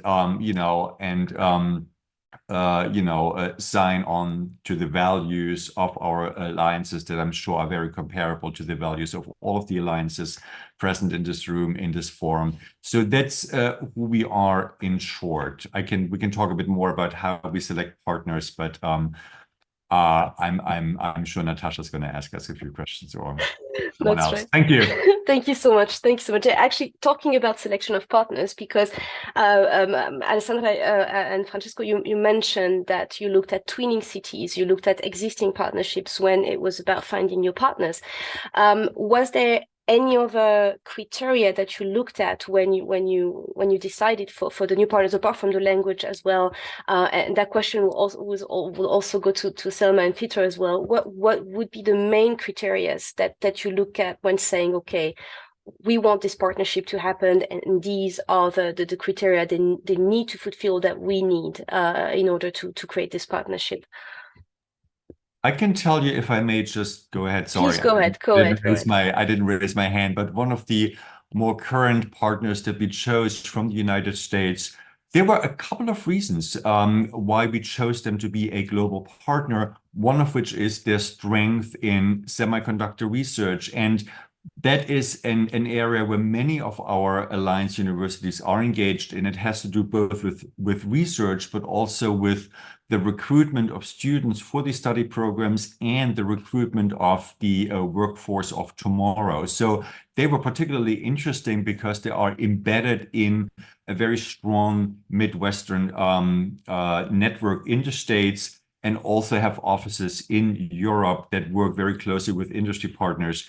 The second reason why we chose this partner is they are very strong in digital online course offerings. They really came up with interesting models on not just serving the traditional student population, but also the working population who might be interested in doing micro-credential degree programs. And that's something that is particularly interesting for us because we, what we call, we have a joint teaching programs, offerings that we call connected communities on topics such as global health, urban disaster prevention, the fundamentals of AI, et cetera, et cetera. So these are fairly low kind of threshold opportunities for students at our partner universities and the global partners to engage in. And we thought that university contributes quite some expertise in making these hybrid teaching formats stronger, and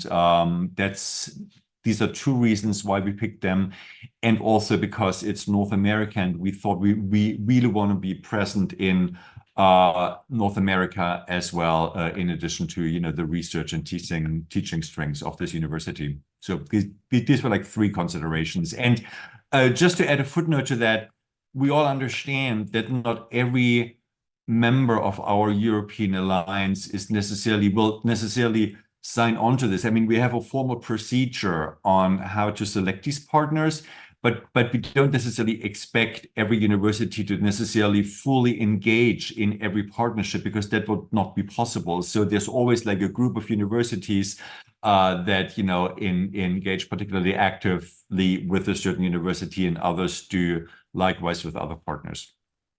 That makes a lot of sense, and I think we'll come back to that afterwards. But yeah, I do see the idea of having a lot of universities on board. Of course, we're not always together all the time. There are those differences. Thank you very much. Selma, would you like to share the criteria that you've been using for the Aura Alliance? Yes, absolutely. So from the beginning, our collaboration is actually part of the capacity development and outreach work package. So it is called Capacity Development Support Program for Central Eastern Europe. So we had in mind bridging the West and East and helping out the universities in specifically post-Soviet and post-Yugoslav, so the Balkans and Central Eastern Europe region, who were lagging behind with research outputs. So Widera was one of the, I remember, incentives for us to really focus geopolitically on the region with that mission in mind, but also just fully integrating the Europe long-term by supporting capacity building the universities that we had picked. What I forgot to mention is that we also have these, so we have these 4 universities, right? And we are working very closely with their top management. So everything that we offer is pretty much similar, like the projects that Unita was presenting, capacity building projects, but we also work very closely with rectors and vice rectors, education, research, and internationalization, to understand the strategies of these universities and actually assess together how we can move forward jointly. So not really just us.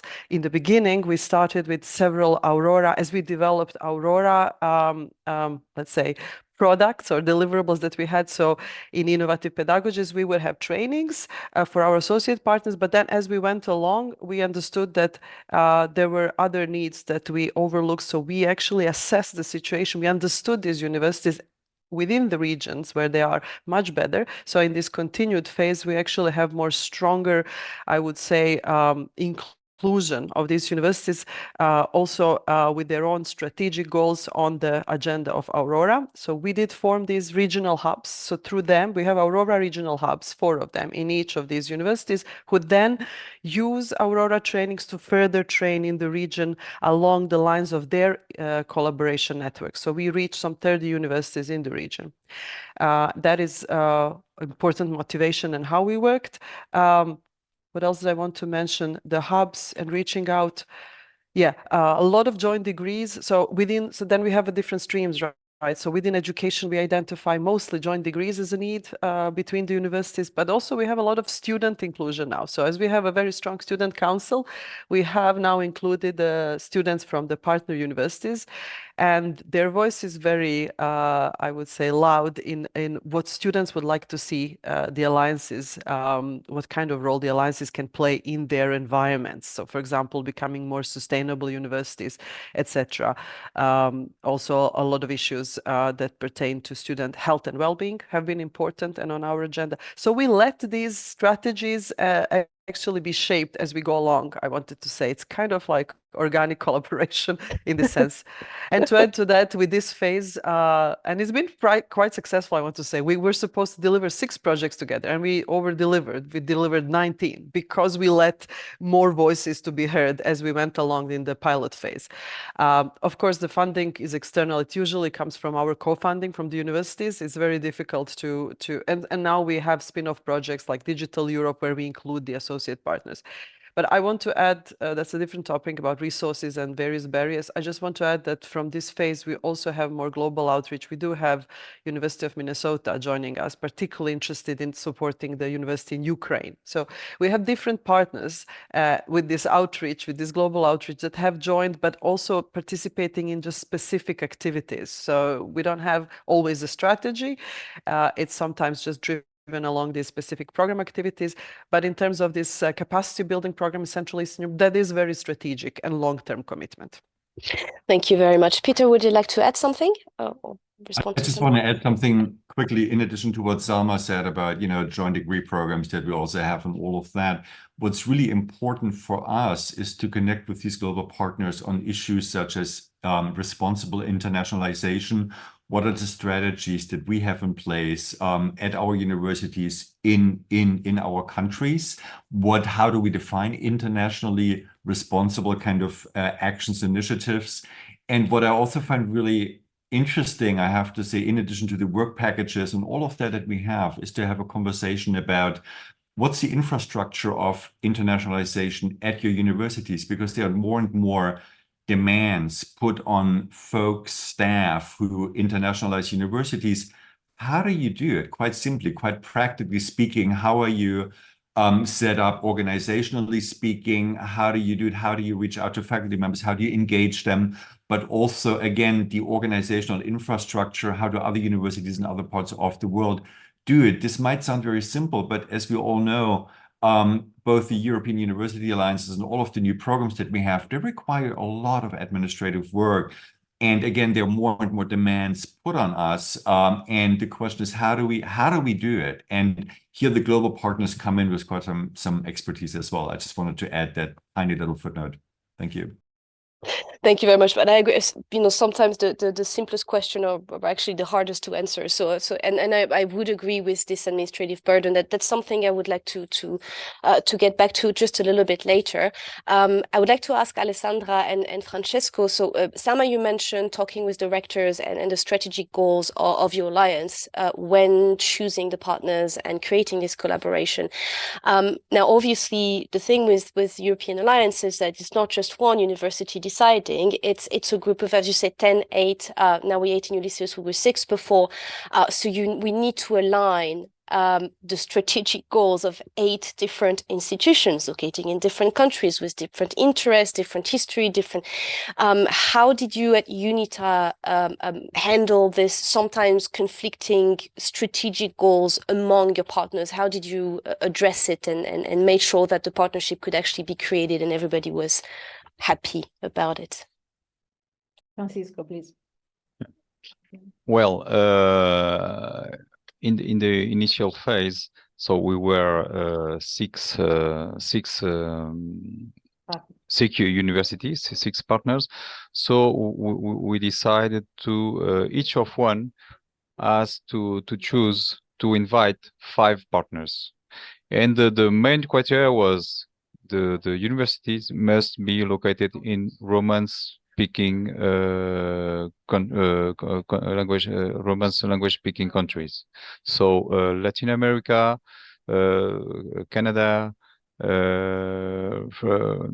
Africa, and Asia. For example, here at UBI, we invited the University of Timor-Leste, of East Timor, that because they speak Portuguese.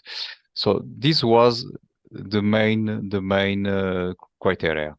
And after that, we have to choose some universities with whom we had some previous partnerships and strong partnerships in the mobility with students, mobility with researchers, staff, and etc. And one of the others criteria was the tuning between some cities if needed. So each of one choose five universities. The process was not so linear because in the middle of the process, for example, here at UBI, the process was very relatively good because before sending the letter of invitation, we had some previous contact with the universities and some online meeting, bilateral meeting. But I know that some of the universities invited didn't answer to the call, to our invitation. So we had to choose at the level of the alliance to choose others universities. And now in the second phase, just in the first phase, so we had 30 partners, but now in this phase, as we decided to enlarge the partners. We are talking about defining an alliance strategy instead of a more personalized strategy at the level of the university. And why? Because now we are 12 partners, and it's if we don't define a common strategy, it can be a mess. For using a word that everyone's understand, but we are too many now.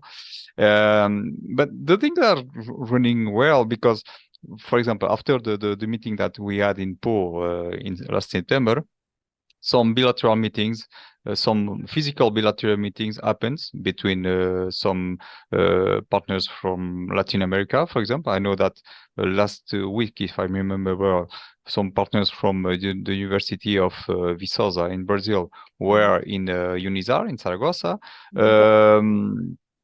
A few months ago, there some of them were in Torino, I guess.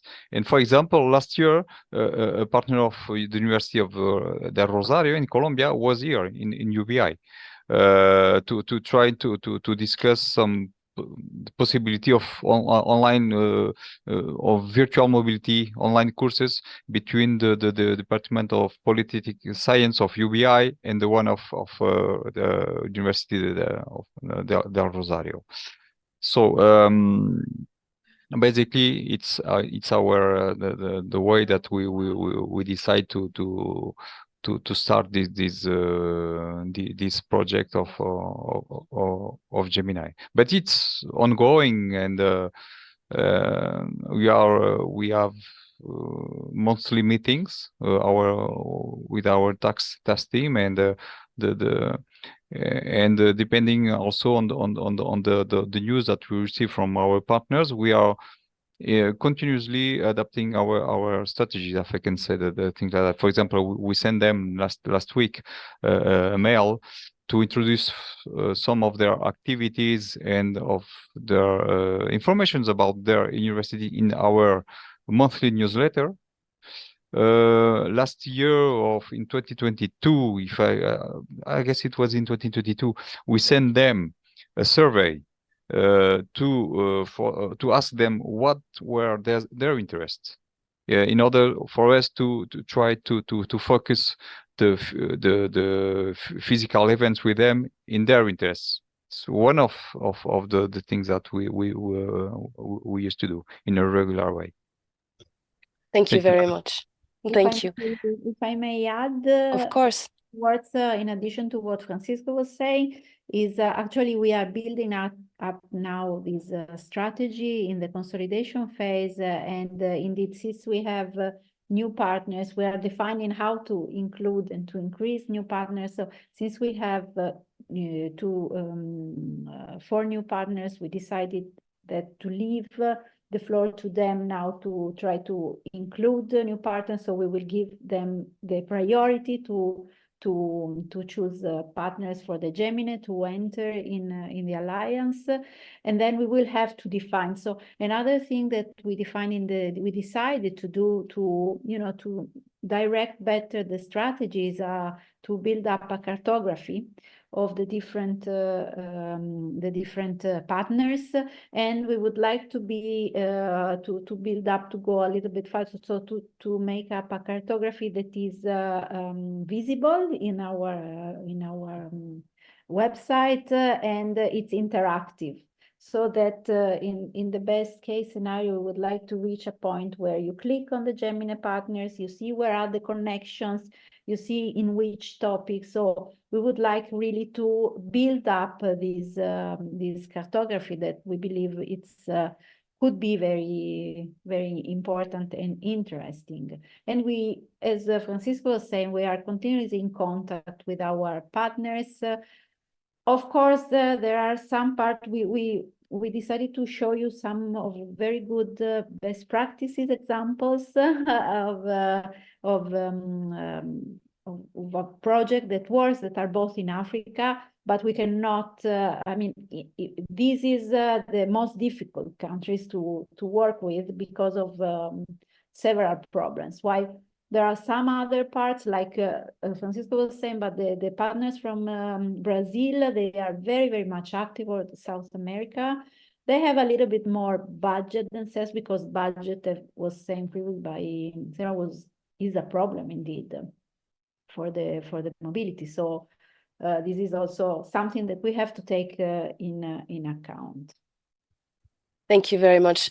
Staying with UNITA and sorry, Francesco, please. And just one word I was remember about one important point also in matter of research.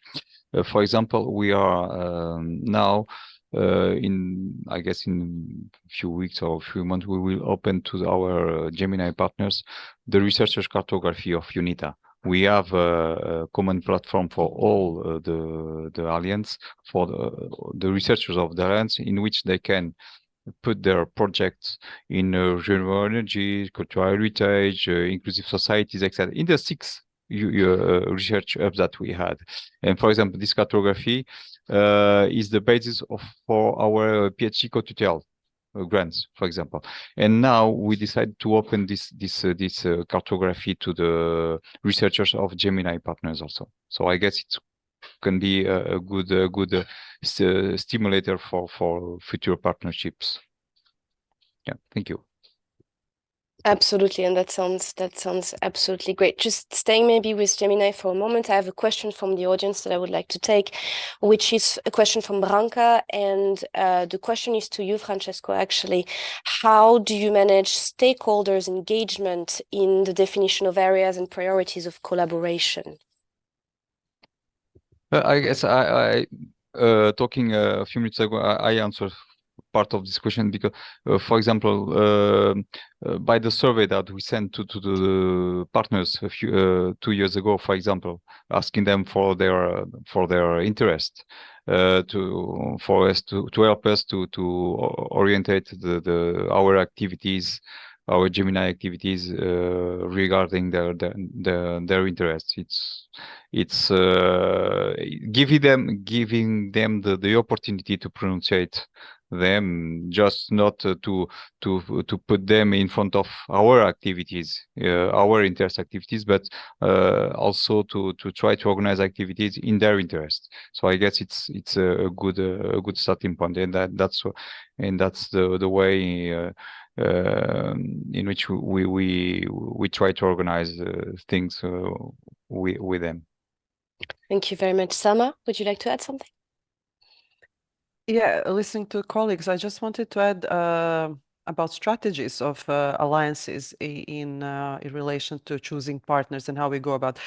So it's not so much top down, and it's more, I would say. So even though we have, for example, frequent meeting of our presidents, strategic meetings, but it's more, I would say, program related. So as we succeed with some specific parts of the program, so we have colleagues succeeding with food and sustainability, and then they added African partners. Then we push these things from bottom up, from the program deliverables and implementation to the agenda of vice rectors education, vice rectors research, and then presidents.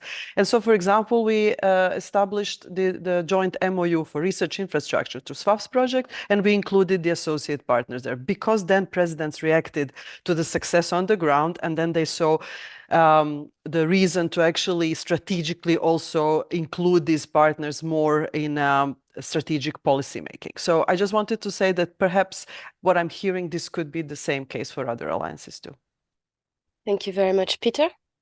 Just quickly, when it comes to research collaborations, I mean, what's important for us is also to obviously, as you mentioned already, look at the institutional strategies. And it is not always very easy, to be quite honest, to kind of align it with the strategy of the European University Alliance. So what we really need to look at is to what extent are there complementary research projects out there that really help us. And we have units here that help us identify researchers, research fields, research priority areas where we might say, here's a partner, here's a project that we really want to engage with. And then what we do as a university to promote this process is, we have programs at the university and national levels that provide us with seed funds to really engage faculty members. I don't know if that was part of your question, but to really help them get certain projects off the ground, be it with workshops, be it with, joint teaching offerings, et cetera, et cetera. So that's something we try to do. And in my experience, it is oftentimes junior faculty that are particularly interested in, starting new collaborations in certain fields. The more senior researchers really need to look at what makes sense for me research-wise, to what extent, again, that's our kind of institutional look, does it make sense for the university? So, it's a very multi-layered process. That's what I'm trying to convey. Thank you. But thank you, and I think what you're saying about having the junior engaging more, it's something that we see here as well, and I think generally, because you need to build your network, and so therefore you are interested in this type of new collaboration, whereas if you are a more established researcher, then you really have to see whether this is of interest to you, and I would fully agree, this is also something that we notice here. A question from the audience, which I think is a particularly interesting one, and that's a question for all the panelists. How did you solve the challenge of the accreditation/recognition of diplomas, micro-credentials among partners and partners on national level? That includes accreditation on blended intensive program, which have been developed and implemented by a few partners. Tricky one. Who wants to go first? So recognition, accreditation, micro-credentials. How did you solve any challenges? Or have you done it? Selma, please. Well, it's a very good question. We haven't solved it. It's an ongoing process. So that is my first answer to that question. For micro-credentials, there are national recovery programs. So for example, in Czech Republic, so we have to look and compare the national context between our members. So right now we will have some guidelines, for example, in Czech Republic, but not in Germany. And so we have the complementarity there. So we go after the complementarity, and we use, then we put it on the agenda, and then we have it on the alliance level. So we use the developments from the national context, and then we see who is more ahead of others and how we can work with the guidelines that we have. We've been doing that in micro-credentials, but we are starting, we have this project, which is Horizon Europe, which actually is a full master degree consisting of micro-credential courses. So that will be our real piloting and see how this works, but everything is done manually. So basically the accreditation, which I'm sure is the same for other universities. What we have succeeded so far is to create the virtual campus where we have indexed the courses that enter this joint education platform that we have created, but basically the registration and accreditation is all done manually. So we are working towards more automated processes, everyone is, but that goes together with national agencies in every country and also the advice we get from them. It's a slow process, but we are heading there. We have this another 4 years ahead of us and we just started. Well, fingers crossed, everything works out well. Alessandra, Francesco? Yeah, as far, I think that starting from the first phase of UNITA, we consolidated better and better, although we are still working on it, the blended intensive programs, so the BIPs, and within the alliance, so we built a process that was quite long to build, that is not completed yet, but we built a process by selecting several blended intensive programs within the alliance. And so we are talking within the alliance right now. So not, but we would like also to offer them eventually to open in the second phase to the Gemini part, to the extra EU partner. But the Gemini program, the BIPs program, I think we succeed in promoting them and in having them accredited in the different universities. So we now have, so basically each university follows the rules, and the point is that, as Selma was saying, since the blended intensive programs are also now part of the Erasmus, so this is easier, no? It's becoming an easier tool to develop in each of the European partners.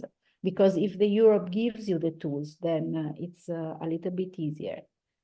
So about the BIP, yes, exactly. So BIPs are indeed a part of the Erasmus. So we can use these tools and adapting it within the alliance. So this is what we did, for example. Thank you very much, Peter. And your question was? Perfect. Peter, any thought on accreditation, recognition? Again, just to add two little points to that, one of which is, I think, certain programs. I mean, we got one program that we call Ecotopia, and that's a certificate program for students in business studies, for example. And what they do is, partner universities within the Alliance participate with modules, and students can take these modules either hybridly, digitally, or in person, and then after their 3-year BA get a certificate. I think that's a little easier to do when it comes to the joint degrees. We don't yet have a joint degree within the Alliance, and we don't yet have a degree with global partners, which makes it even more complex. But just to share quickly what the others, what we've done with India, for example, we just created a joint degree with an Indian partner, one in Thailand, Bangkok, and Germany. It was a lot, and it really took us close to 2 years. And all of us in this room know what that involves. You really got to look at national legislation requirements, et cetera. But what we thought helped us, and it's something we might want to talk about a bit within the Utopia Alliance, is we actually formed a working group that then used what we have learned and turned it into recommendations. So we now have a guideline, kind of a handbook. It's probably not perfect, but we have a handbook of sorts on how to approach Indo-German joint degrees. So once we do something like that, it would be important to collect the expertise and then use it for other joint double degrees with other countries that you always need to adapt, obviously, to the national context, but just as an idea. Thank you very much. Yeah, joint degrees are always a very tricky, and 2 years seems quite short. I would think it would take longer, but yeah, that's a lot of work and a lot of resources involved, of course, in building those joint degrees, and as you mentioned, it's complicated enough within the EU to do that. It gets even more complicated when you go beyond Europe. Question from the audience, maybe a bit more specific. We're being asked, so I'm guessing this is directed at UNITA. Do you have any academic programs either for joint research or for students with Mozambique? But that could be the case of Aurora and Utopia as well. I'm happy if you answer if you have any collaborations, research or for students or teachers as well with Mozambique. Is that the case for any of you, any of your alliances? Indeed, Mozambique is one of the Gemini partners, and in particular the University Pedagogica, I don't remember the name, Pedagogica de Universidade Maputo. Pedagógica de Maputo. Okay, so we have, I think that was one of your initial contacts. Yeah, from UPPA, from PU. UPPA. Of PU. So we have actually as a partner, and we are developing mobility and strategies. As far as, I mean, beside the initial contact, each university also has contacts with this university because we started having contacts. So for example, we have a program with Maputo to exchange also with the Erasmus exchange that is mostly from the University of Torino, is mostly based on biodiversity and developing biodiversity in Maputo. But yes, we do. Thank you very much. Out of curiosity, because that's something we've also been working on, correct me if I'm wrong, but UNITA, Utopia, you're both a legal entity. Am I correct? Yeah. Not every alliance is, and this is an ongoing discussion. Being a legal entity, does it make your life easier when it comes to creating global partnership beyond Europe? Did it facilitate the process, or it doesn't change anything in the end?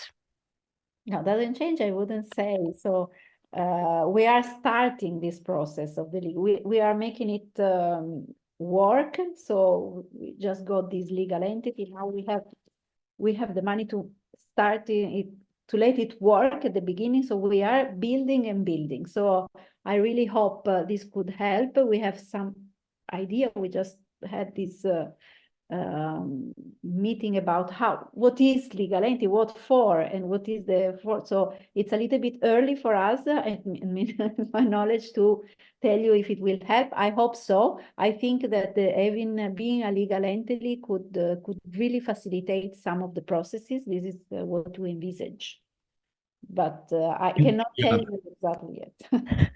Thank you.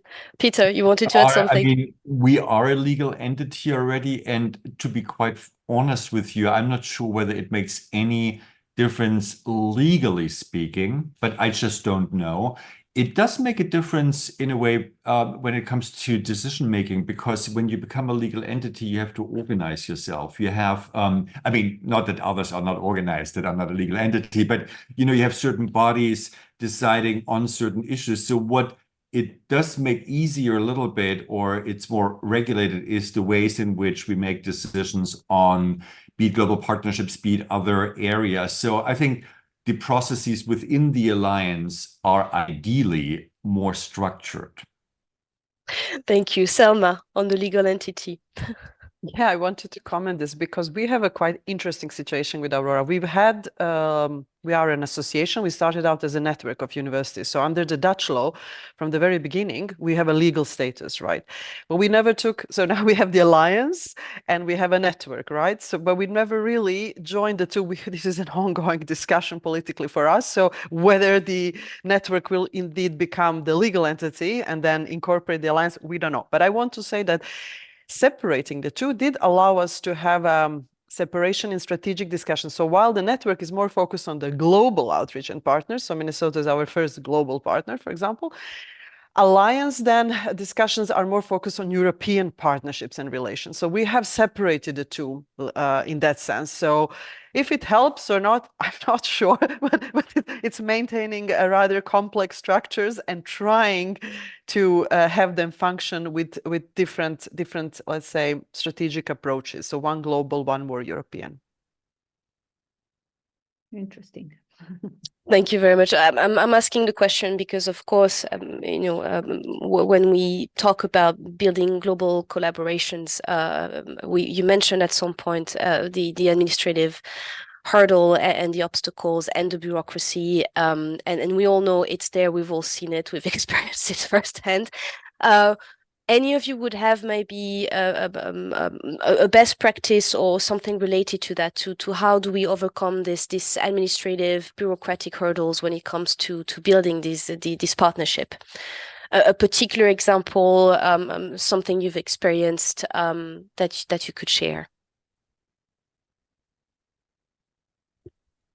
One of the things, if I may say that, one of the things that help us, we don't have it yet, but we are about to develop a monitoring system for internationalization. And it sounds very technical, but it will help us more easily identify partners and existing collaborations that could in turn assist Utopia activities. I don't know about the other universities here, but we do know about central MOUs, agreements, all of that we know about. But when faculties enter agreements, we don't necessarily have that registered. For us, it's very important to have a more centralized system, and it might sound very German and Teutonic on my part, right? It needs to be centralized, organized, but it's important we realize, as the European University Alliance activities become more and more complex, that we have a better overview at our university to see who's engaged in what project with whom, to more easily identify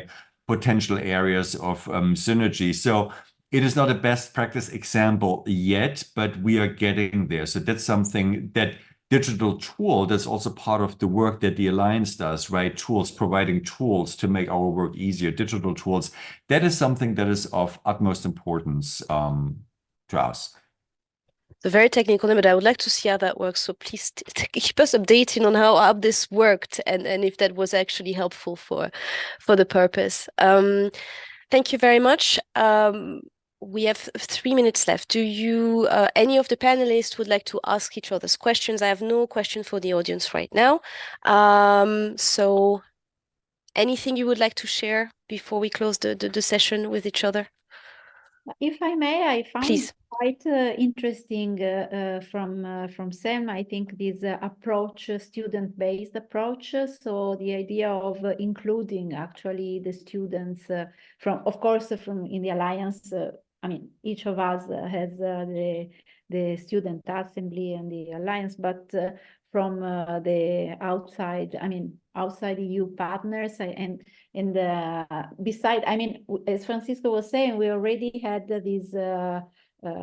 We ask the opinion, so to build up a strategy, but actually including students, I think could be a very good tip to to take advantage of.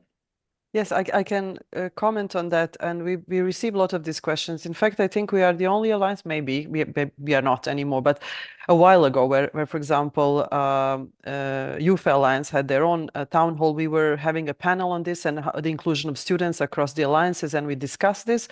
And it was very peculiar to students from other alliances that we have paid positions. So Aurora Alliance, in fact, has coordinated paid positions for students at each member university. And so we have a student council with a president, and these paid positions are, in fact, for council representative, and also usually another person, assistant, or someone doing particular task that the student council has appointed them to do across our universities. And then they have their own program.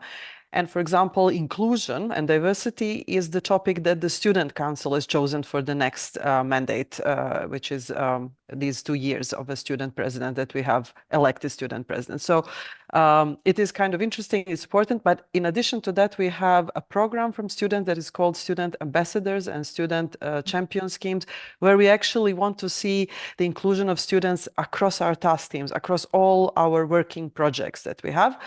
And that has been very successful and it's going up. So from interest in the beginning where we had, I don't know, 30 students, now we have over 100 students who want to be part of each project that we do, so the task teams, and they are actively involved. So it's important to, for example, develop some skills for them, to put it on their CVs. So for various reasons, they are included, and some have it as part of their internships within the study programs that they do. So I think this has been very successful. I would like to say this has really moved us in direction of student-centered alliance, where the student was, and also, by the way, I forgot to say that in our executive body, there is a student president, so students have a voice in voting. This is common, but so in your student council, do you also have students from Yes. outside EU? Exactly. They were invited from last year, and we make sure that they also participate in our annual conferences. So we have one upcoming now in Naples. So this is very important. So then they bring the issues from their own universities. We discuss them together, and if it's useful, they use the alliance level to bring home the best practices. So this has been also, we offer some kind of workshops together for students, peer learning, and students organize this, and it's very important to include the associate partner students. We don't have all of them represented, but we have quite few, more and more actually. The interest is growing for the partners. That sounds great having the students on board. Peter, you wanted to add something, maybe No, I was student just related? gonna, but since Selma mentioned all of the points already, I mean, again, the legal entity has students represented in it, and then we have the student council at the university level. What I find important, we also have student career ambassador networks to really provide students with an experience that they can benefit from. That's very important because a lot of the European university licenses still seem very abstract at the beginning, but we are translating that into something that's really beneficial for students. What we notice just is that what's important to us is that students also need guidance. I mean, that might seem very obvious, but that's something that we also realize student participation is wonderful and it's great. But what we need to make sure, we just noticed that ourselves, is to provide a tiny bit more guidance for some of the initiatives, because oftentimes we end up with the same students who engage in the same kind of areas. And what we do is we have a lot of student-run activities at Utopia right now that we also ask those who actively participated to really enlarge the Utopia student group that we have at the university, not just at the EU level, so to speak. I think that's very important to build up support, to really use the folks who travel to other places, the students, to then recruit them and enlarge the team. It might seem obvious, but that's a very important strategy because otherwise it's going to rest on the shoulders of just a few people. I think that makes a lot of sense, and I like the fact that we end this panel with talking about students, because at the end of the day, that's the reason why we do all this. This should be at the center of everything. So I like it that the final word is about our students. Thank you so much to all of the speakers. It was a pleasure to have you. Some of you had already met through the 4U2 forum, so it's a pleasure to see you again.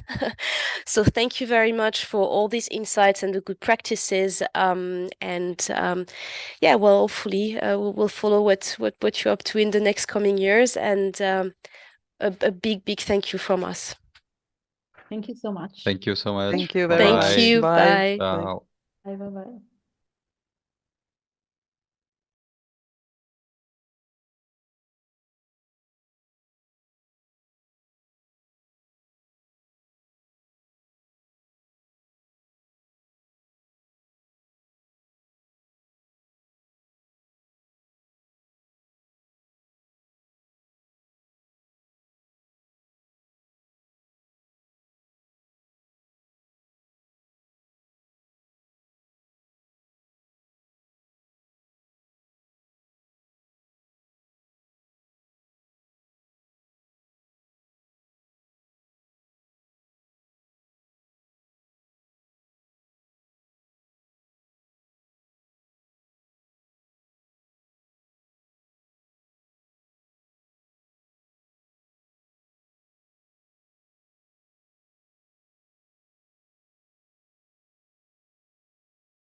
Afternoon, good morning, and good evening. Everything is right in this session. I'm welcoming you all to our second Compass conference and the third session in this conference. It's all about going beyond Europe as a European University Alliance. And this third session of today will focus on the development of our cooperation and alliances beyond the European University Alliance Ulysseus. And I mean, we will go into the details of the collaboration and the establishment of these collaborations with the University of Da Nang in Vietnam and with the University of Laval in Canada. But to be more precise, Ulysseus went already beyond the EU, at least, when we formed our alliance, when we expanded our alliance a little more than 1 year ago, because we also included the University of Montenegro, which is beyond Europe, but also in Europe at the same time. And I'm very grateful that all of you are here and that we have about 90 minutes to share the experiences in how to build such alliances. And before I hand over to our first keynote speakers, please allow me to introduce the involved colleagues. My name is Siegfried Walch. I'm representing MCI in the European University Alliance. It's my great pleasure that we have here in the room Professor Bhuivan Ga, University of Da Nang, former Deputy Minister for Education and Training, former Director of the University of Da Nang. We have here Professor Carmen Vargas, University of Seville, Vice Rector for Institutional Projection and Internationalization, and the Ulysseus General Coordinator. We also have here Fabienne Ferrero. Fabienne somehow bridges the two worlds between Ulysseus and Vietnam. Fabienne is a professor of electronics and telecommunication and researcher at the Laboratoire de l'électronique, antenne et de la communication in France, working closely together with our colleagues in Da Nang. We also expect here in this session Françoise Guélineau. Françoise is Vice Rector of International Affairs and Sustainable Development at the University of Laval, Canada.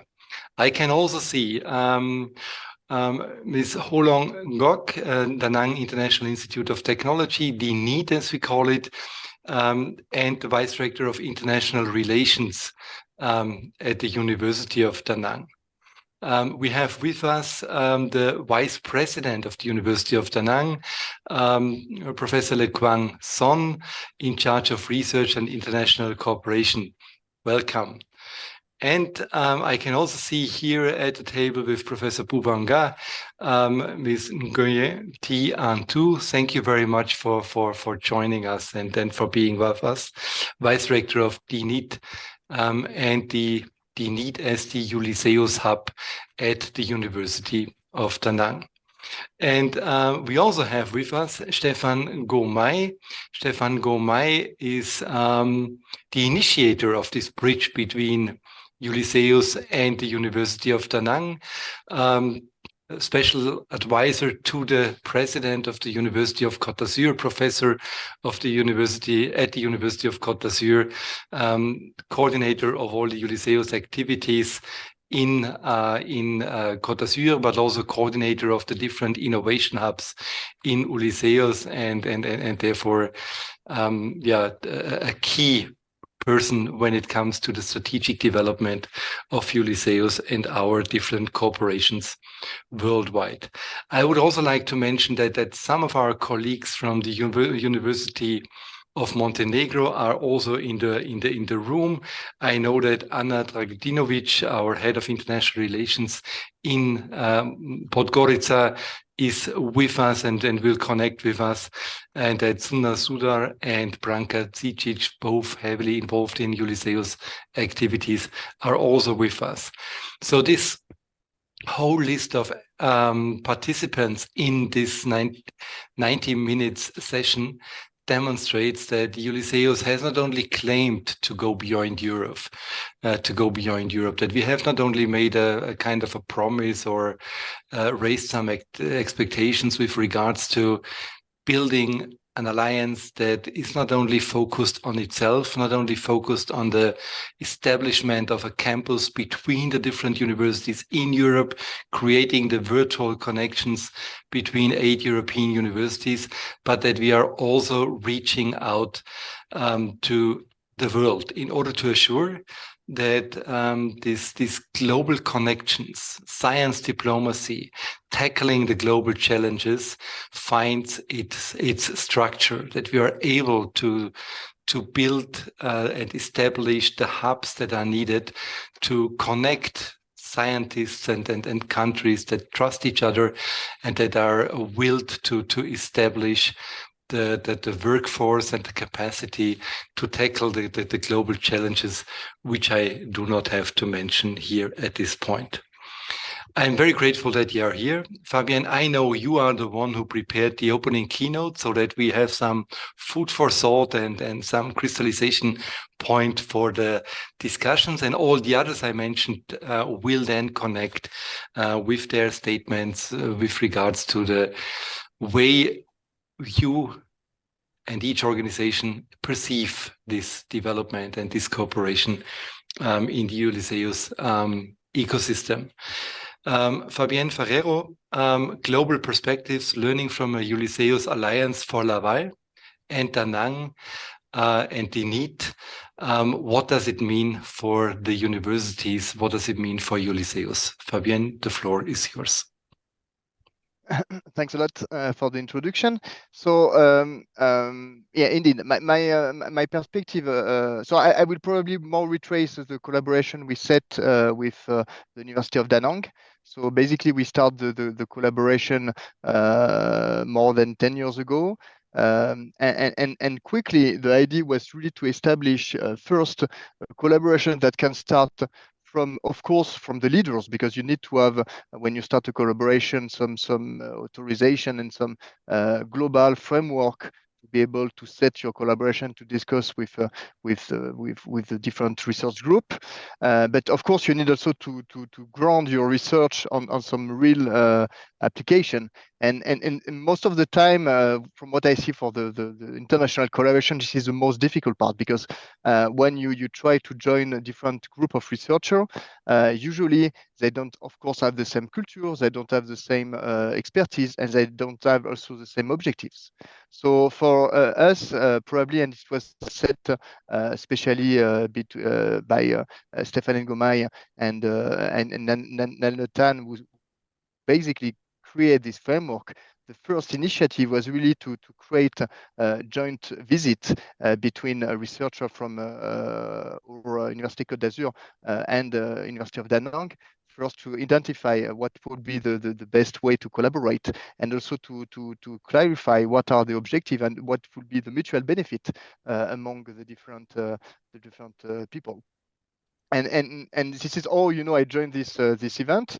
I was invited to visit the university, and quickly I understand. I mean, what was the mutual benefit that we can get from this collaboration, and our initiative that was very successful was basically to set some student contests. In fact, so we Université Côte d'Azur will come with some technologies and some problems, and we provide this to the student in Da Nang, and the idea was they get 6 months to develop their own project, and even they propose their own ideas. And after that, it was a very good way, to create this initiative and to create interaction among the different, both the lecturers, the researcher, and also, of course, the student of Da Nang. This has also a mutual benefit that, of course, you can detect high potential student, and then we get a few students that then come in France to do the PhDs and also masters and so on. And we can say that it's now the 6th So we have been organizing this Smart Campus or student competition 6 times, and each time it's growing more and more. And the last edition, for example, we were able to extend even outside of Da Nang, and we create an ecosystem both in Vietnam, and also we were able to include people from Cambodia and from Laos. So yeah, so just if I have to summarize, my experience in international collaboration, of course, you need a general framework to work. So I mean, you need that the leaders give you the idea of what should be what should be the people you should collaborate with, what are the way, and provide also funding to help you to set your collaboration. But if you want to have a successful collaboration, you need really to build your work on something which is really grounded to real group, real researcher, and real needs from the university you want to collaborate with. And I don't think you have a general recipes. I mean, it's just you need to be able to listen and to understand also what is needed to make your collaboration happen. So okay, it will be my main uh, explanation on this topic. Thank you very much, Fabienne, and yeah, for opening the floor for further discussions.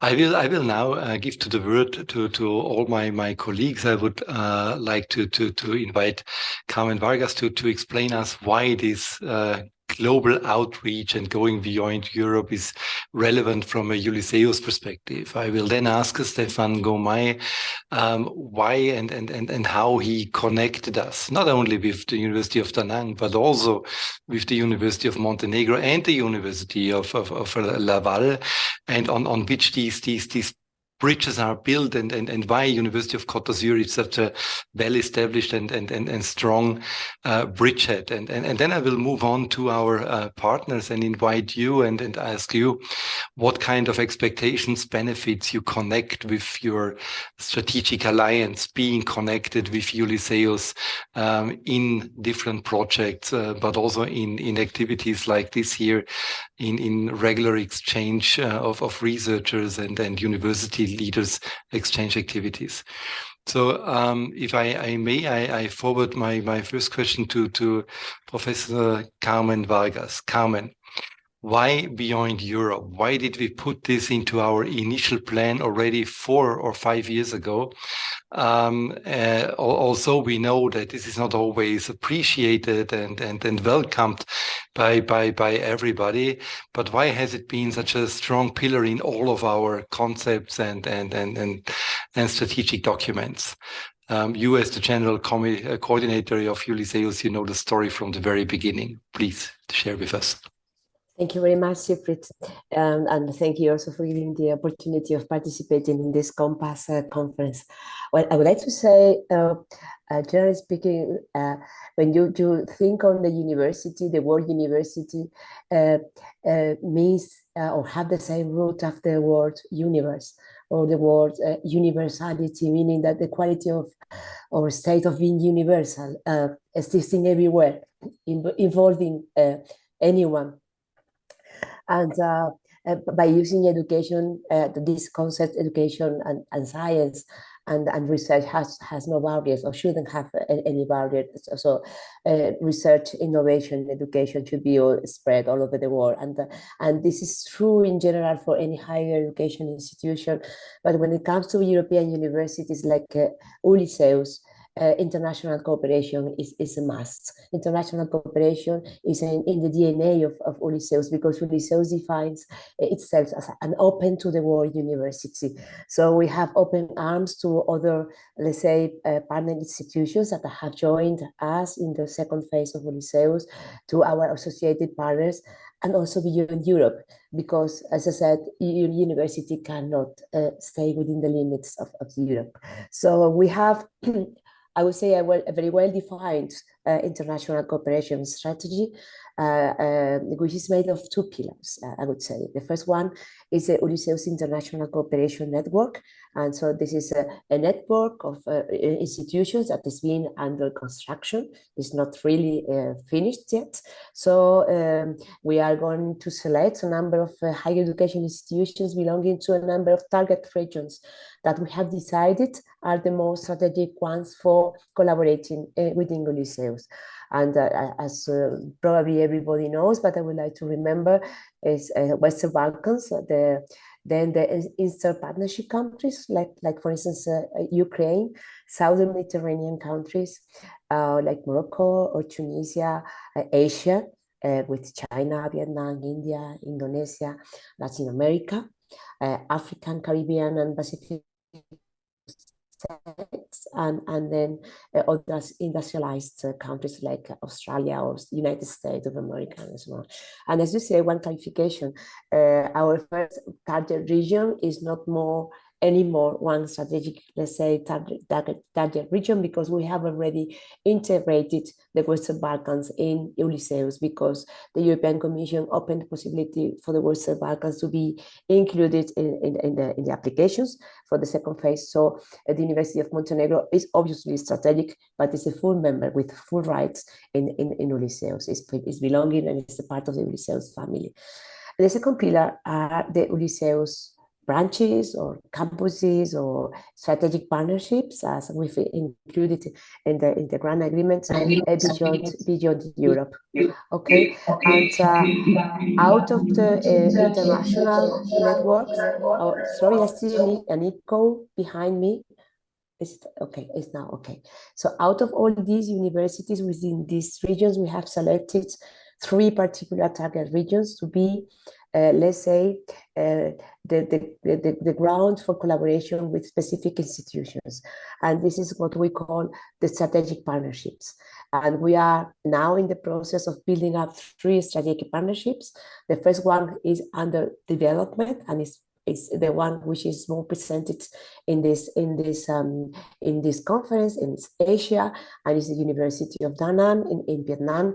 And this is a clear example of something which is coming out from a long-term collaboration of one of the Ulysseus partners, in this case, Université Côte d'Azur, and one university in Vietnam, the University of Da Nang.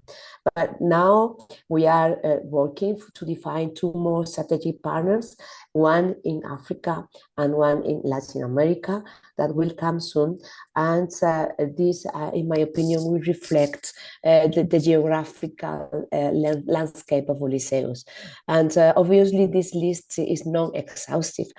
This is what we have decided for the second phase.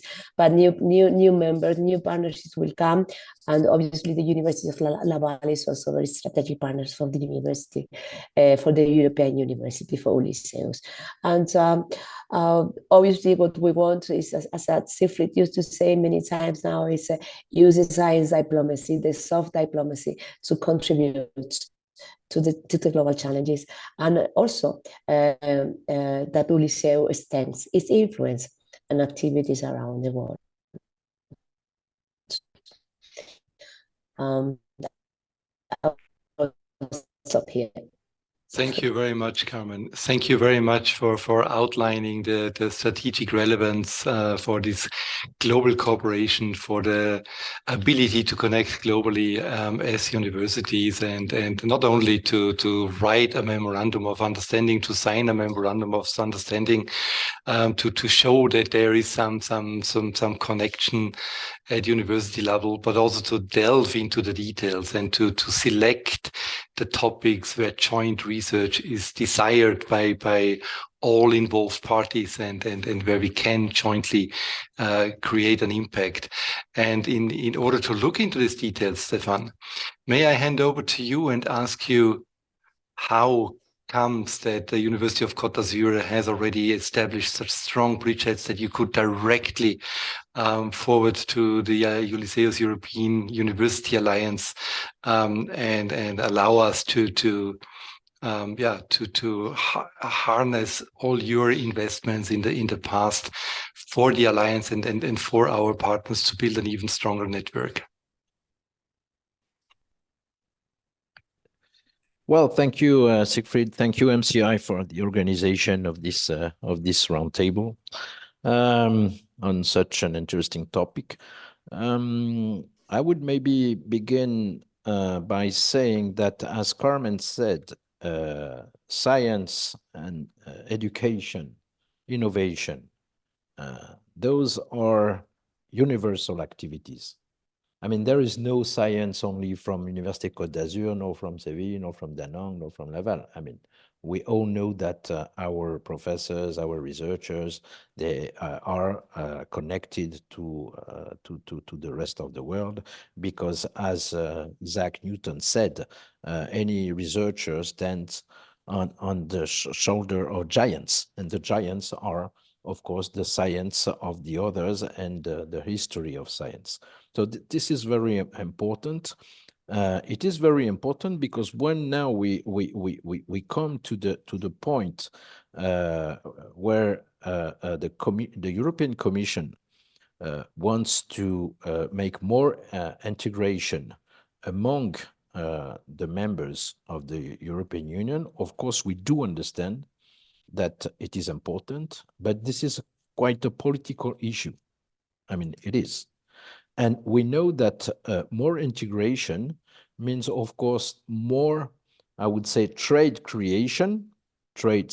trade creation among these alliances, but it also can create, say, trade diversion, meaning that you put attention towards the Europe, but you must be aware that, of course, all the resources that you put on this, you will not put, of course, on other cooperation.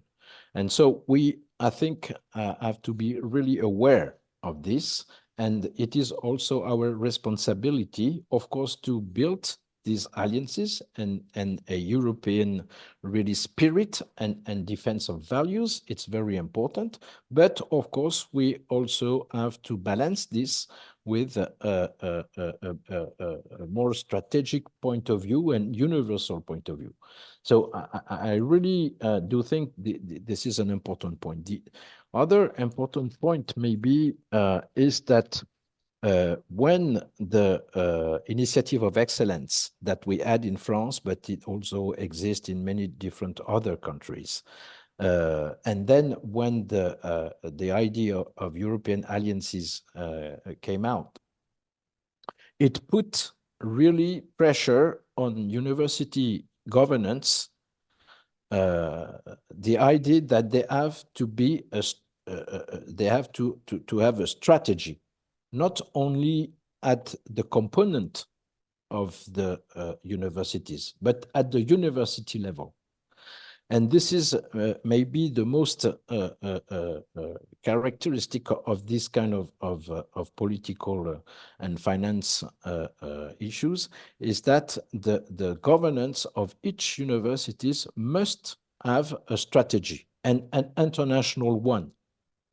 So when this came, and when in Université Côte d'Azur we had this IDEX, this initiative of excellence, then we had to have a real international strategy at the governance level. And this is when we decided to put really attention on a very small number of strategic partnerships, because we had, as other large universities, we had thousands of cooperations, because each researcher's going there and there wants to sign something. So we had thousands of MOUs and these kind of things.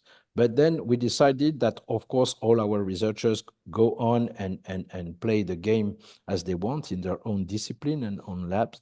But at the governance level, we wanted to really have a small number of strategic partnership.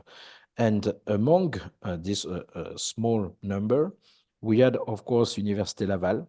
And this is when we went there, and we really tried to have a good connection. And now, and François, I guess, will accept the idea that we do have now real cooperation at the researcher levels, but we had also the creation of the DENIT. In fact, it was built. The DENIT was built on previous cooperation that Professor Nyan Letan had also in the past with Danong and with Professor Bouivanga, but we changed, in fact, the idea, and we really tried to push the idea of building thematic ecosystems. And it was not anymore the idea that, yes, we will ask our mathematicians to go there and make a master degree, or the economist, or whatever other disciplines. We really tried to push the idea of, okay, let's identify together with the partner which kind of societal or territorial challenge they want to take, and then build the ecosystem, academic, but also from the transdisciplinary point of view, and also with companies and so on, and try to build this like this. And so we have done it also with of course, Danong, with DENIT, but we have done it also with BISI in Montenegro. And I think this is really the important point here, is that it is a kind of new type of cooperation. Of course, we do research, we do innovation, and we do learning programs, but we try to keep this idea of thematic ecosystem. And last thing, because I don't want to be too long, maybe the most difficult thing, as Fabien said, is to now switch from a top-down approach to a bottom-up one. It is really difficult, but if we cannot switch to this level, meaning that researchers has to meet together and then try really to do things together and then almost become friends together, then it won't work. So as the governance of all this, what we have to do is to build a framework where, in fact, these bottom-up processes can happen. And I think it is what has been done with Laval. It is what has been done with DENIT. It is what has been done more or less with Montenegro. We are still on keeping. And the idea now is to really, since on this trust relationship, to just connect Ulysseus on this, because Ulysseus has also been built with this kind of idea of innovation hubs. So the idea more or less is almost the same, so that it might be quite easy, in fact, if we can have this now switch to the bottom-up process. Then I'm sure that it will work, and that we will have a real interesting network all around the world. Thank you very much, Stefan, for outlining and showing us the framework and the relevance of these type of collaborations. And also thank you for your message that now, as the university leadership has decided to establish this collaboration, we have to find a way to switch from top down to bottom up, and to engage the respective researchers in the field where we intend to cooperate. As I know, Carmen and François will have to leave at some point in time to their morning meetings. May I hand over to François Guélineau from the University of Laval. We have signed a memorandum of understanding between the University of Laval and the Ulysseus Alliance and all the partner and member universities. And now it's about this next step. Can you please elaborate a little bit how this will look like from your perspective? Absolutely. Thank you so much, Siegfried. Thank you for organizing this this event. I'm very excited to be here with you today. I think this roundtable will be very useful to set the path forward for our participation in Ulysseus and for the inclusion of other partners as well. Before I address the reasons why we accepted your kind invitation to join the Alliance, let me say a few words on the genesis of our partnership with Université Côte d'Azur, because I think it really illustrates the way we're coming into Ulysseus. So Stéphane alluded to some of the elements, so I'll try not to repeat what he said. Université Laval and Côte d'Azur signed a first strategic partnership agreement in 2017. We started to collaborate on a bilateral basis in 2015. So a couple of years later, we signed a first agreement, which was renewed in 2022. Out of this this collaboration, we actually collaborated on about a dozen different research themes, as Stéphane alluded. There were not disciplines, there were really teams trying to mobilize researchers from different disciplines to collaborate on these teams. I could go on to the list later in the discussion if you want, but it'd be a little rough just to go through the list. What is interesting is out of the way we structured the collaboration, we tried to be as innovative as we could. So we created a variety of research structures to accommodate these collaborations between researchers. Some of these structures were created by us. So I'm thinking about the teaching leadership chairs, which is a unique concept that I can also elaborate later. But my point is to say we tried to think outside of the box and create vehicles for researchers to collaborate together. We also applied jointly to different calls for proposal from funding agencies, both in Europe and Canada. So in doing so, we created research chairs, as I said, these leadership teaching chairs.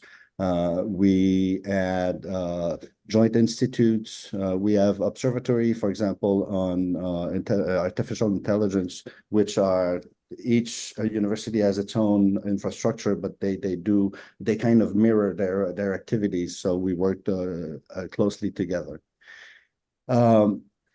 In that sense, the inclusion of Laval within the Ulysseus Alliance is quite recent, as you said, Siegfried. We signed last summer, but for us, it's a key element of our development. As Stéphane alluded to, most universities, and we still do, sign a great number of bilateral collaboration agreements with several different universities.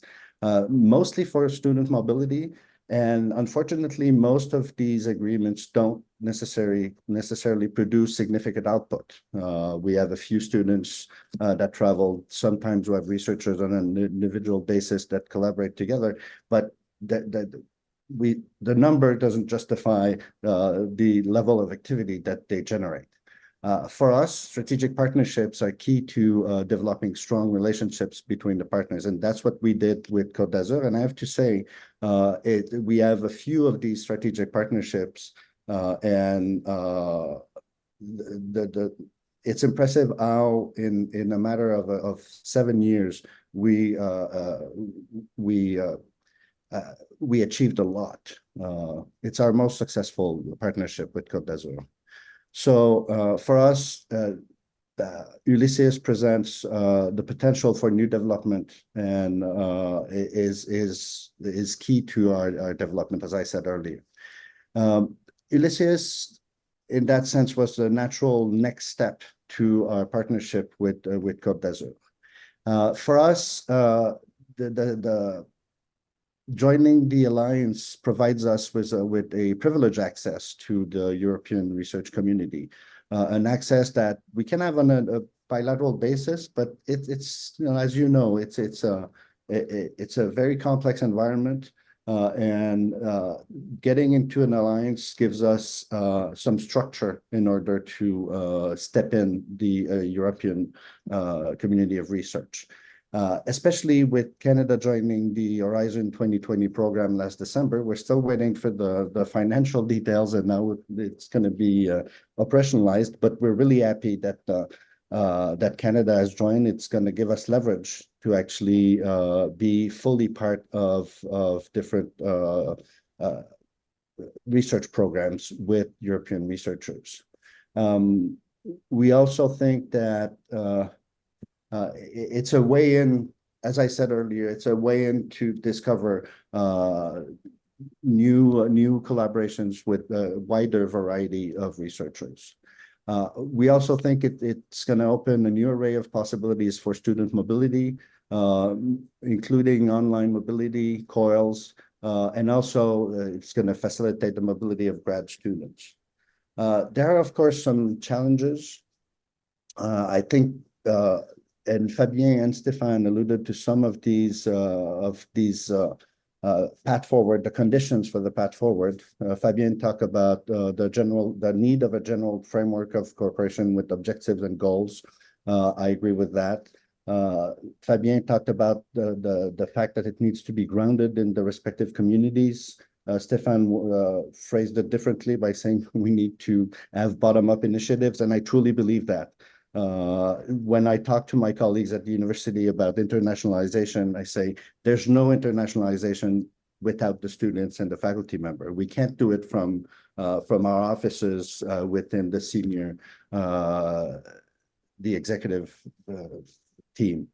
What I think we have to add to that list is we need some, maybe that's in the general framework, but we need a governance structure which is light, but which gives us indications of who does what and how we fit in. And this, I think, should be accompanied by a specific timeline, because with the complexities of our international relations within universities, if we don't give ourselves deadlines and timelines, we often forget about even our closest partners. So let's say that's the first few words I can say about our inclusion into Ulysseus. I think it's a great opportunity. I thank Stéphane and the Alliance for allowing us to engage in this great adventure. Thank you.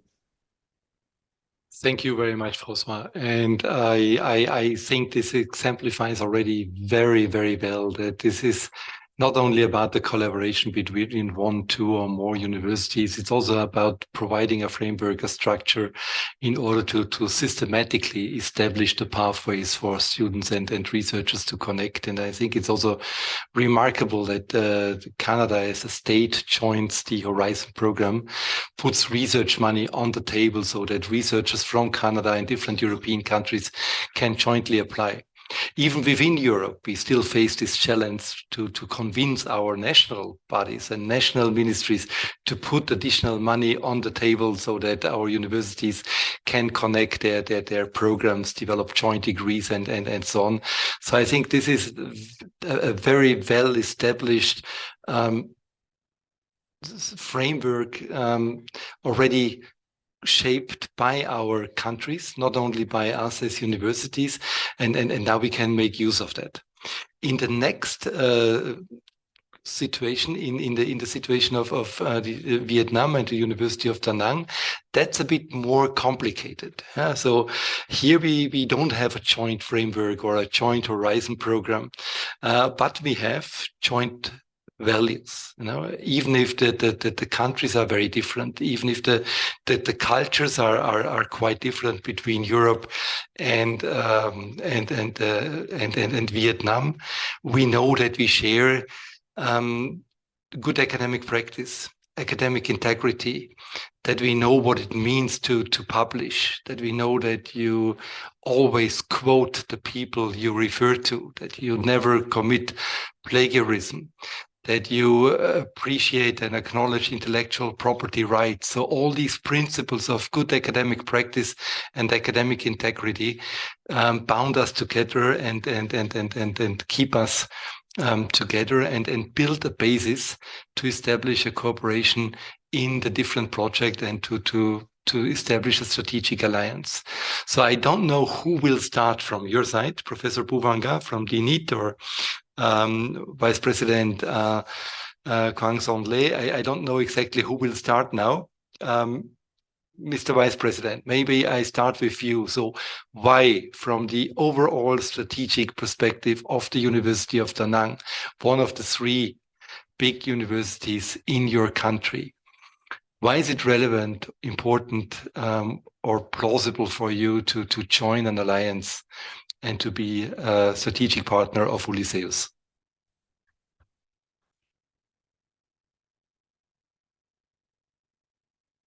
Oh, well, I may have some words before Professor Bhuivanga and the NEET will have their part in the presentation. So first of all, I would like to say thank you very much for organizing this kind of roundtable.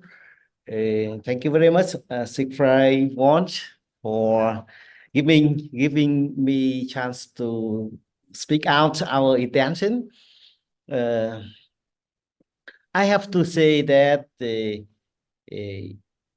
international collaboration for our university is always a strategy for development, and we value on the partnership with inside country and foreign partners. I have to say that at the moment we have almost 250 international partners, and we value the collaboration because we have the chance to share our experience, to have experience from the partners. We join in some project, almost Erasmus project, to develop the capacity of our staff. And through this, we enhance the quality of research and training in the whole university. So that's why we very value the partnership with the international partners. From the experience of collaboration with Côte d'Azur and the NEET, and also collaboration with AUF, we gain, I have to say that we gain a lot in our capacity, and that also is the reason that we decided to join the alliance with the hope that we will have the chance to engage in research and innovation, to join the research and innovation community of Europe.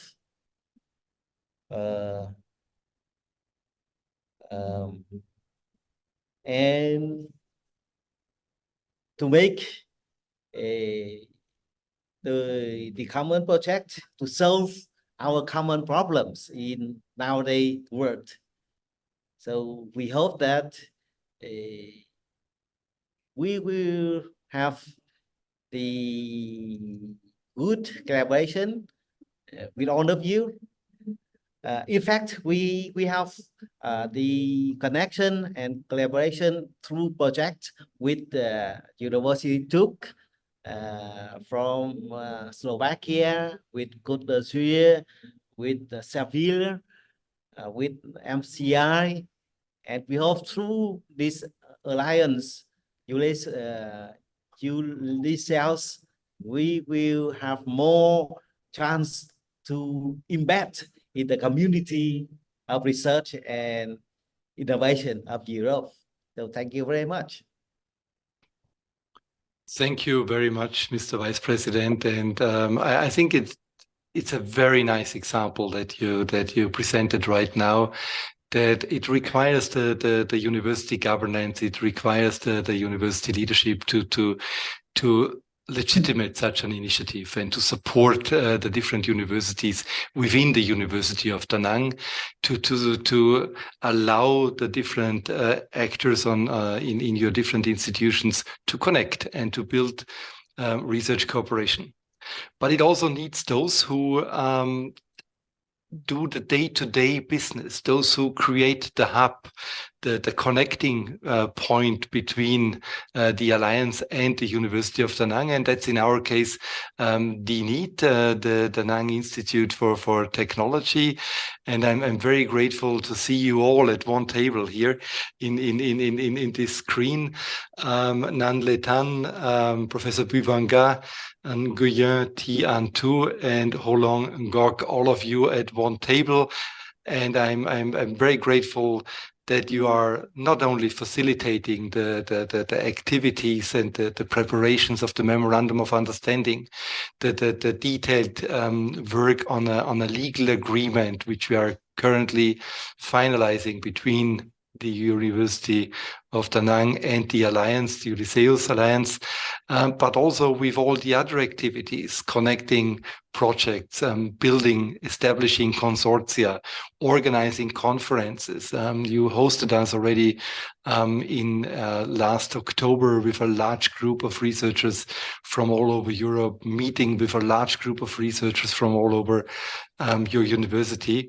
So with the NEET and your team, it is possible that we are where we are. And now I invite you to present us a little bit. What are the next steps from your point of view? So what was your initial proposal, your initial motivation to follow the proposal, to work not only with the University of Côte d'Azur, well established, everything smooth, everything nice. Why did you dare to reach out for the whole of Europe with such a complex network like Ulysseus? And what do you expect from this, and what will be the next steps from your point of view? Please, the floor is yours. So, thank you very much. So I'm putting that the history of our collaboration has been summarized by Professor Stefan Momai. So I would like to thank Professor Momai for his initiative idea of collaboration between the Ulysseus and Da Nang, partner outside of the European country. I do think that this collaboration will beneficial for both sides. For us, UD can take experience from the European colleges in research and teachings. This is important in the context of the comprehensive reform of the country, particularly in higher education. And it is also beneficial for the cultural and economic developing of the region. The research orientation of the different innovation hub of the Ulysseus is very interesting for energy transition, IoT transition, and the rural cooperation between the UD and Ulysseus partner.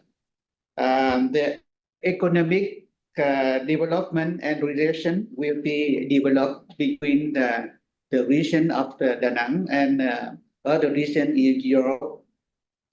And for European partner, the cooperation with the partner outside European country will enrich the view of the cultures, take experience of a different environment of working and geographic. And the student and the staff exchange can help the European college to understand the need of developing country. We can help them to develop the methodology and new product that meet the need of the people in this region. And we would like to thank Madame Ek, the French Minister of Education, Madame Vidal, for initiative the cooperation between the UCA and the UD. This is the main activity. And we would like to present some activities in 2023. In this year, we have 4 operations, very important.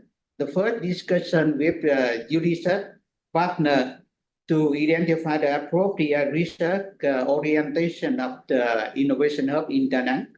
And finally, we have identified the big data value and application domain. And secondly, we organize some meeting between the Ulysseus partner rector in Da Nang in October 2023. The third, we have established the common research project. And finally, we have prepared a draft of MUA between Ulysseus and Judy for signature on May this year. And we would like to remind some activity in pipeline. In December 2022, we have meet Professor Ngomai and me, the delegation in Da Nang, and UD was selected a member of Ulysseus outside European country. And in February 2023, and the first meeting between the Beyond Europe and UD have organized in Da Nang. And in April 2023, a series outline meeting for identifying the main research orientation of Innovation Hub in Da Nang. And we identified the common research project between Da Nang and Ulysseus Innovation Hub. And in June 2023, we organized the meeting in Nice, and we signed the MOU for establishing the Da Nang Hub between the Ulysseus collaboration. And October 2023, a series of events in Da Nang, meeting of Rector Ulysseus, the seminar on the RIP, and signature on draft or started of the UD, the need of Ulysseus.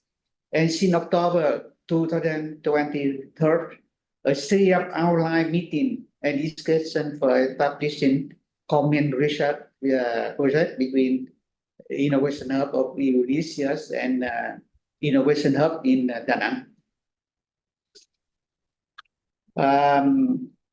And between and during the discussion with the College of Ulysseus, we have discussed for 4 sectors. Firstly, the transport, mobility, and smart city. Secondly, food, biotechnology. And the third, tourism, art, and heritage. And the fourth, communication and IoT application. Just a short comment. May I ask you to move on the slides?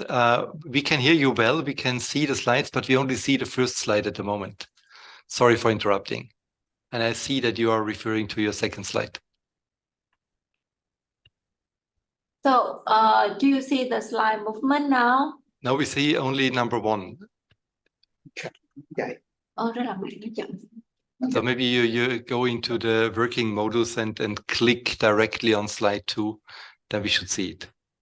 Yeah, so do you see the full slide now? Now we see number 4, now number 2, all fine. Now it's there. Oh, okay, so can we just see it with a small screen like that? Yeah, Maybe it's all fine. It's all fine. Thank you. Wonderful. Yeah, even sorry for that.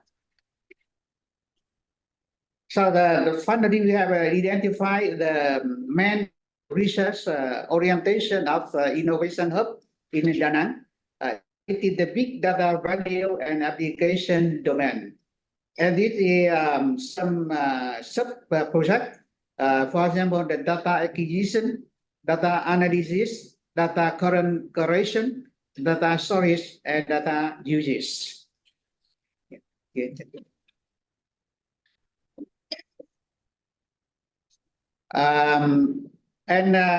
this direction, we have many applications in different domains. For example, application is smart education and entrepreneurship. Secondly, tourism, art, heritage. Fourthly, food, agriculture, public health. Fourth, green urbanism, smart city. And finally, environment and sustainable energy. And during the meeting in October last year between the Ulysseus partner and the university member of the Da Nang University, we have established 5 projects that we will work together in the future. Firstly, the capacity building in higher education between the University Helia in Finland with the University of Education Technology of the UD. Secondly, the project Renewable Energy and Mobilities between the University of Unigi, Italy, and the University of Science Technology of the Da Nang University. Thirdly, the robotic between the University Unigi, Italy, and the University of Science Technology of the Da Nang University. And fourth, IoT LoRaWAN, leader by Professor Fabian Ferro of UCA and the NIC research team. And finally, in the sector of law and new tech, leader by Professor Frédéric Constant of the University Côte d'Azur, France, and the Faculty of Law of the Da Nang University Academy of the University of Da Nang. And we have some observation. The establishment of cooperation between the Da Nang University and Ulysseus carry out efficiently step by step during 2023. And the leaders play the bridging role of cooperation between the Da Nang University and Ulysseus partner.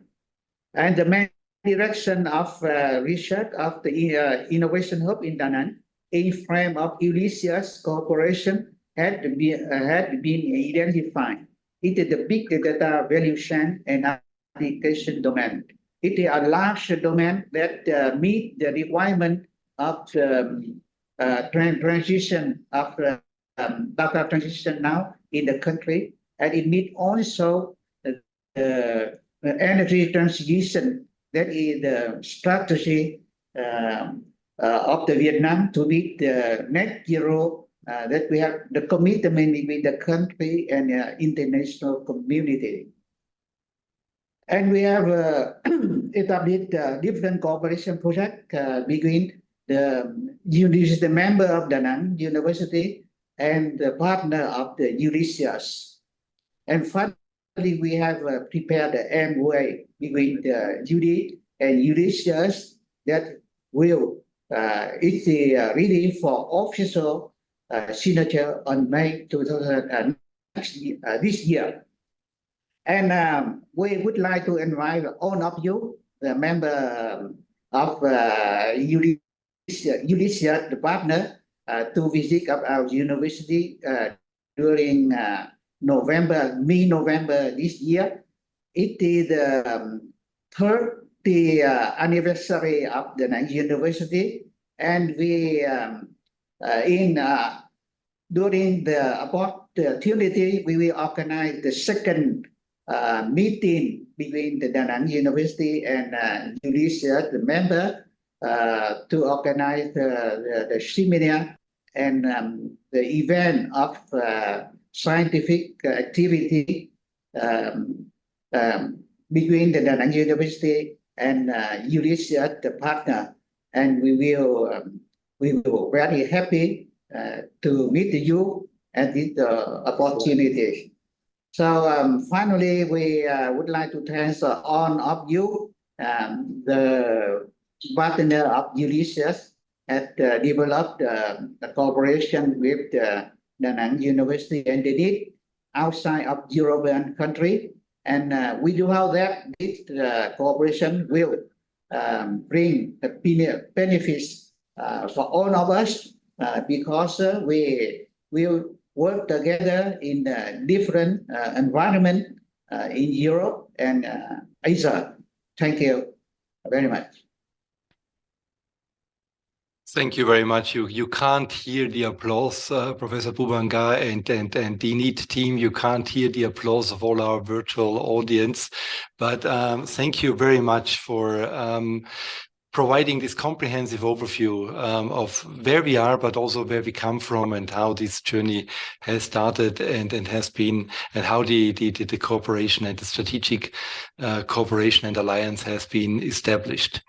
Now, before we start the conversation here in the panel on some of the details and challenges ahead of us, I would like to remind us that, and I do this with a message from Anna Dragutinovic, who is in the audience from the University of Montenegro, who says, hello from the University of Montenegro. We are the first member of the Ulysseus European University Alliance outside the European Union in the region of Western Balkans, identified as one of the regions of strategic importance for Ulysseus beyond Europe.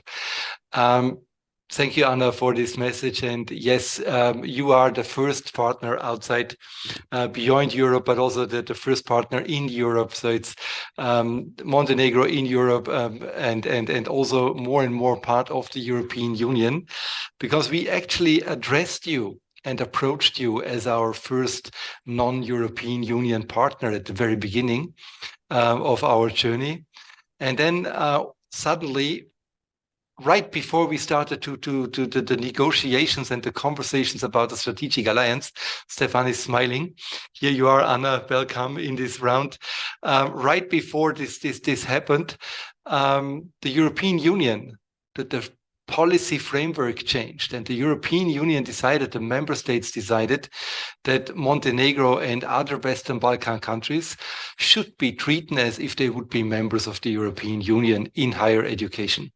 And I think we had 3 weeks time to include you in the alliance, in the new proposal for the second phase, and you managed, and you and the team at the University of Montenegro managed extremely well to get on board. And I'm very glad to have you here. So Anna, may I invite you to also contribute a statement or your view on what has happened in this recent, well, a little bit more than 1 year, to you and to us. Please, Anna. Yes, thank you, Siegfried. Good afternoon, everyone. I'm really glad to be able to take part, to say a few words on behalf of the University of Montenegro within the conference today. Yes, as you rightly said, we were really happy, first of all, to be accepted as a member of Ulysseus family in December 2022. And shortly after that, also the European Commission decided to open up the European Universities Initiative to Western Balkan partners. And we, of course, jumped in on this initiative and became involved in all the activities for the preparation of the new proposal for Ulysseus 2 phase. And luckily, the project proposal was accepted. So now we are really glad to be a full member of the Ulysseus family. And now we are already very actively involved in all the activities of the Alliance. We are the first member from the Western Balkan region as one of the strategic regions of the Alliance. And we are also within the Alliance leading the work package 8 on international cooperation. So we are also working on building strategic partnerships in other regions of the world that are of strategic importance for the Alliance, Asia being one of them. So the University of Da Nang. We will shortly be finalizing the formal establishment of collaboration with the University of Da Nang, with the signing of the cooperation agreement. And following the process of this establishment of the strategic partnership with Da Nang, we will also identify, as Professor Carmen Vargas already mentioned, the establishment of 2 more strategic partnerships in 2 more strategic regions of the world. And I really have to say that for the University of Montenegro, our academic community, our students, but also Montenegrin society at large, this presents an opportunity that we would probably not have had we not joined the Ulysseus family 2 years ago. This is a fantastic opportunity for networking for our students who will have many more mobility opportunities for also blended mobilities, virtual mobilities. So many opportunities are being opened up, and we really experience this as a transformative experience, transformative journey for our university, where all the aspects of university life we expect to be impacted by our membership in the Alliance. So we really appreciate, and we also perceive this as a not just a matter of prestige, but also really appreciation. We express our appreciation for being a member of the Ulysseus family and also of the wider family that we will be expanding throughout the following 3 + 2 years of Ulysseus 2 phase. Thank you very much, Anna. Thank you very much. Now we have the whole span of ways to connect and collaborate, starting as a strategic alliance, suddenly being a full member, starting with a MOU, developing into a strategic alliance. And I'm really impressed by the speed at which this network has grown over the last 3.5, almost 4 years now. And the speed that the University of Montenegro has, or the pace that the University of Montenegro has demonstrated by connecting not only at the overall strategic level, but also in the different task groups, and even by taking over a major task, which is now to lead the initiatives beyond Europe and to connect with more universities around the world. Having said this, we as people who represent universities, we always have universitas in mind, and we always aim to reach out for the global challenges and to tackle the global challenges.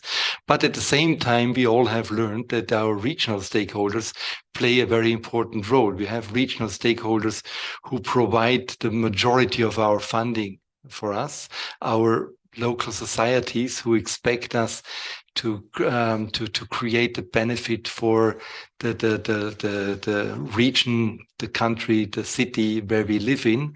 So how do you balance this out, these expectations? At the one side, we know that if not we, who else need to tackle these global challenges, and that we have to connect internationally and globally. And at the same time, we have to turn around to make sure that our mayor, our governor, our local stakeholders, the different parties, the different business people, civil society feel the benefit of the university and also of our internationalization efforts.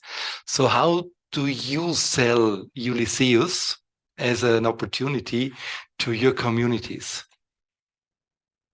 How is this working in your countries? I can also share my example if you like, but I would like to hear from you how you are doing that.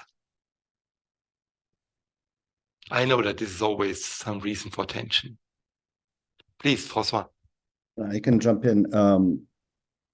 It's an easy sell in Canada because, as I said in my intervention earlier, Ulysseus is a door that opens our opportunities to European context and eventually global South members, as I understand. I think. To me, that's not the main issue. I mean, to convince researchers, our researchers are and our students want to connect internationally, we need to offer a diversity of possibilities. For example, with student mobility, the traditional 6-month to 1-year mobility is more difficult to sell within Canada. So hybridation of with coils, with e-mobility, and a combination of shorter stays, research internships.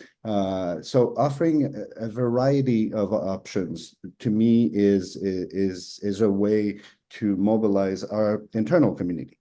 I don't think we need to sell the idea to in Canada to our governments, to our local authorities. I think most people see the value of connecting with the world as the challenges in our societies become more and more global. Even if there's still a divide between the global north and the global south, we face the same challenges. One thing I think we need to focus on, and you alluded to it earlier, Siegfried, with regards to Da Nang, but it also applies to north collaboration. We need to accept that our partnerships can often be asymmetrical. And we've been living it with Côte d'Azur.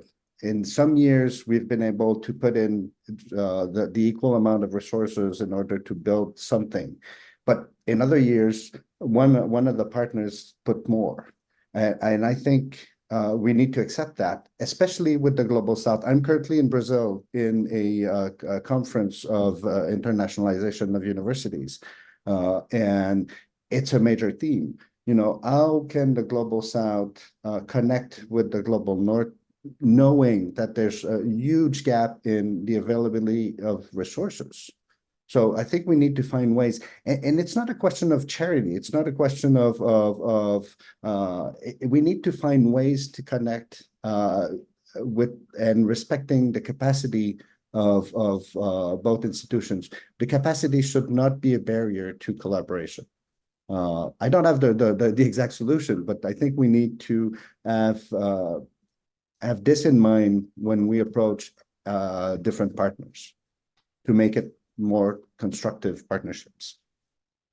Thank you very much. Yeah, being flexible, understanding that it can't always be the same investment from all sides, because we live in different worlds, is probably a very important aspect when it comes to university collaboration across the globe. Any other comments on how to sell it to your local communities from Da Nang or?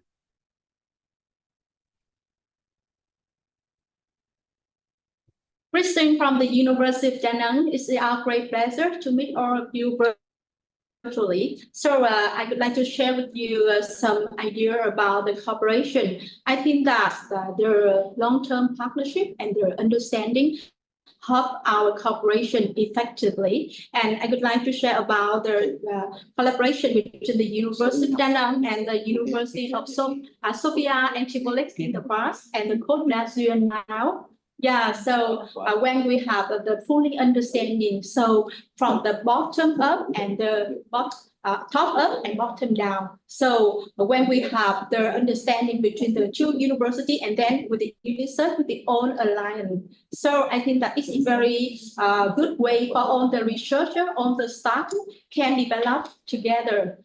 With the two-level university system of the University of Da Nang, we have a 6-member university and 7 institutes. So when we have the agreement of the presidential board, so we can also connect and facilitate all the collaboration. And thanks to the forum of the Ulysseus, the researcher, lecturer, staff, and student can meet each other, and I find it very helpful. And for example, from the collaboration more than 15 years between the University of Côte d'Azur. So for example, we meet together. For example, our department meet with Miss Bertina and Bertin, and then we develop the digital MOOC capacity building project. And thanks to the partnership between the University of Côte d'Azur and Technical University of Gossip. we can have the belief and understanding, and we can involve all of them in capacity building. And in the future, I hope that we can expand that kind of collaboration, not only the Erasmus in the capacity building, the mobility, and I would like to expand the Chiang Mai Next program. And as Professor Ga had just mentioned, we have developed some projects in the field of AI and technology. And I think that in this integration of the university,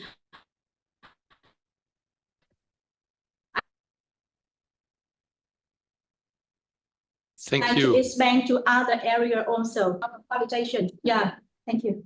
Wonderful. Thank you very much. Thank you very much for this example from the University of Da Nang. Stefan Gomay, you have also raised your hand shortly. Yeah. Okay. I think that the most important thing in order to involve different communities in this trip, in this journey, is first of all to share a vision. And it's not so easy, in fact.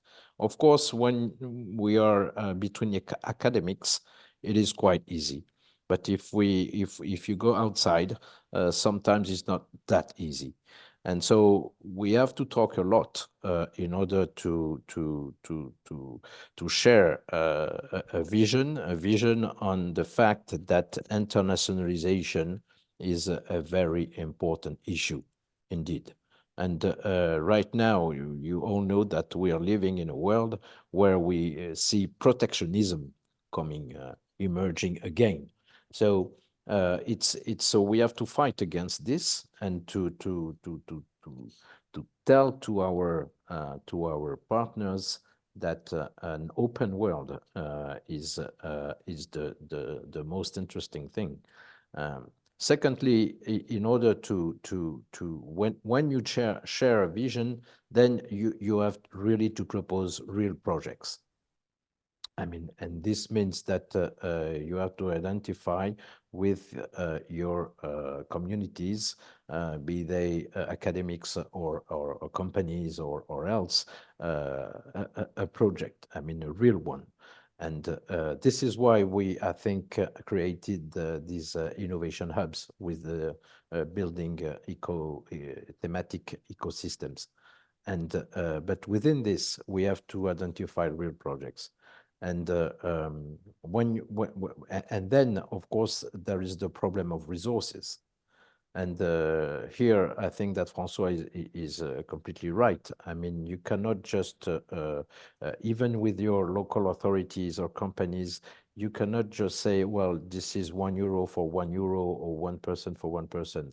I think at the very beginning, you have to trust your partner. And if you trust the partner, then on the long term, most probably the partner will trust you. And then some kind of equity will come up. But if you just begin by, yes, okay, I put €1, just put €1, then most of the time it doesn't work. So you really have, it's like an investment.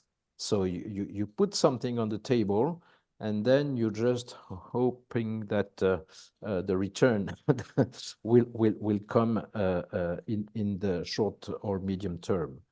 And this is why, and this is, in fact, I took the floor just to remind you that on June the 12th, we will have 1 day of presentation of the Innovation Hub in Nice on aging and well-being, and there will be one day with presentation of different calls from Horizon Europe, and most probably the PCN, I don't know the person from the ministry, the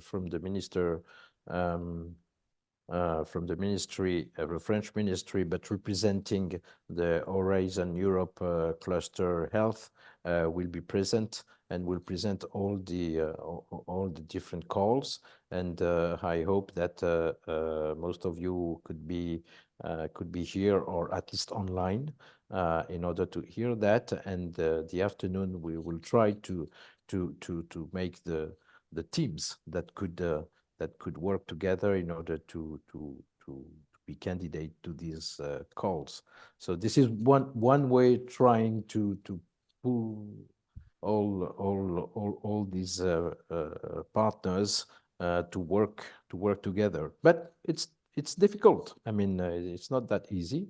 But we will. I think we will succeed. Thank you, Stefan, for this very concrete contribution. I think this is game theory on cooperation in practice, and that's the economist in you who's sharing this method on how to establish a strong collaboration, from the vision, from sharing a vision on tackling global challenges jointly to concrete projects is a first step. And then we have all learned that the wealth of our state is not made by protectionism, that the wealth of our states and regions is a result of innovation.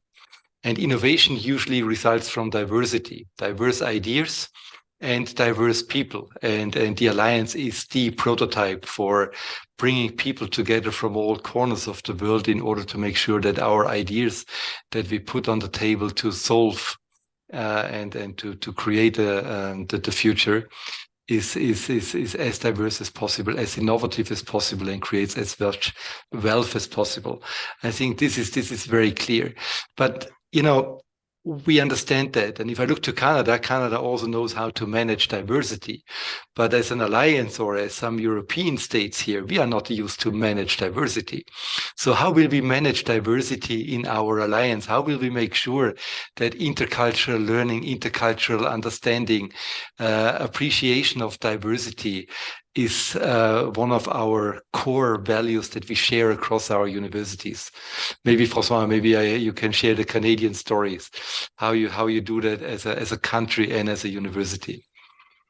Well, I'm not sure we're always all that good at doing it. I mean, we face quite a lot of challenges, but it's definitely part of our landscape.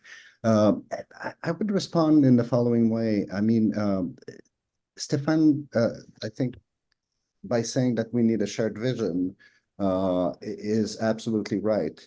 And if this shared vision includes diversity, what we need to do is set up goals and objectives. And that should be included into our roadmap as conditions, as criteria, as ways of, so we need to remind ourselves that when we build collaborations on projects, we have to have these criteria in mind. They don't necessarily have to be decisive. I mean, it should not necessarily decide whether a project will go forward or not. But just by putting it out there and reminding people that this is one of the core of our collaboration is a first step that I think is inevitable. Thank you. Thank you. Anybody else on this subject? Or maybe on the challenge to align the different structures and actors within a university. So Professor Nan, you have managed to connect the need extremely well and to establish the need as a bridgehead for the University of Da Nang. What does it require to connect all the dots internally within the organization to make sure that the organization shares the idea, the vision to connect with these people from all over Europe and other parts of the world?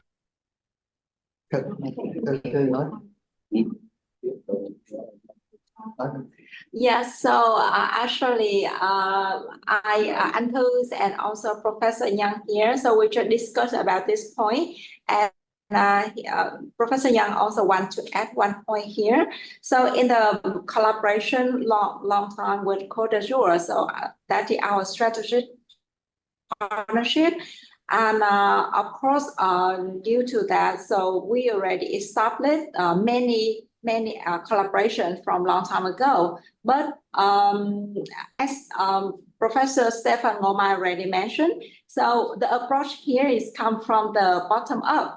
And we can see it clearly that a lot of achievement that we already achieved from the day that the collaboration that we established with the Côte d'Azur, that many students already came, many researchers already came. And for example, with Professor Fabien here, so he and some experts from Côte d'Azur come and help not just the University of Da Nang, but with the city, that Da Nang city, to establish the LoRaWAN network for the whole city, and it's really create a big impact. So even with start with a small research, but it's now become the big one with a very big impact.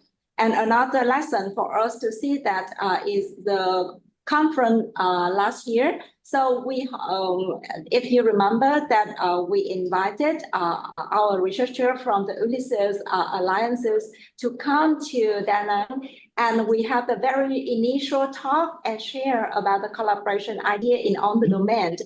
But after that, we come up with many collaboration, deep collaboration, as Professor Ga already mentioned. So we really believe that if we come in detail with all the collaboration from researcher level, and also the same with student level, so after that, we can expand it to be more people to involve, more like the community to involve.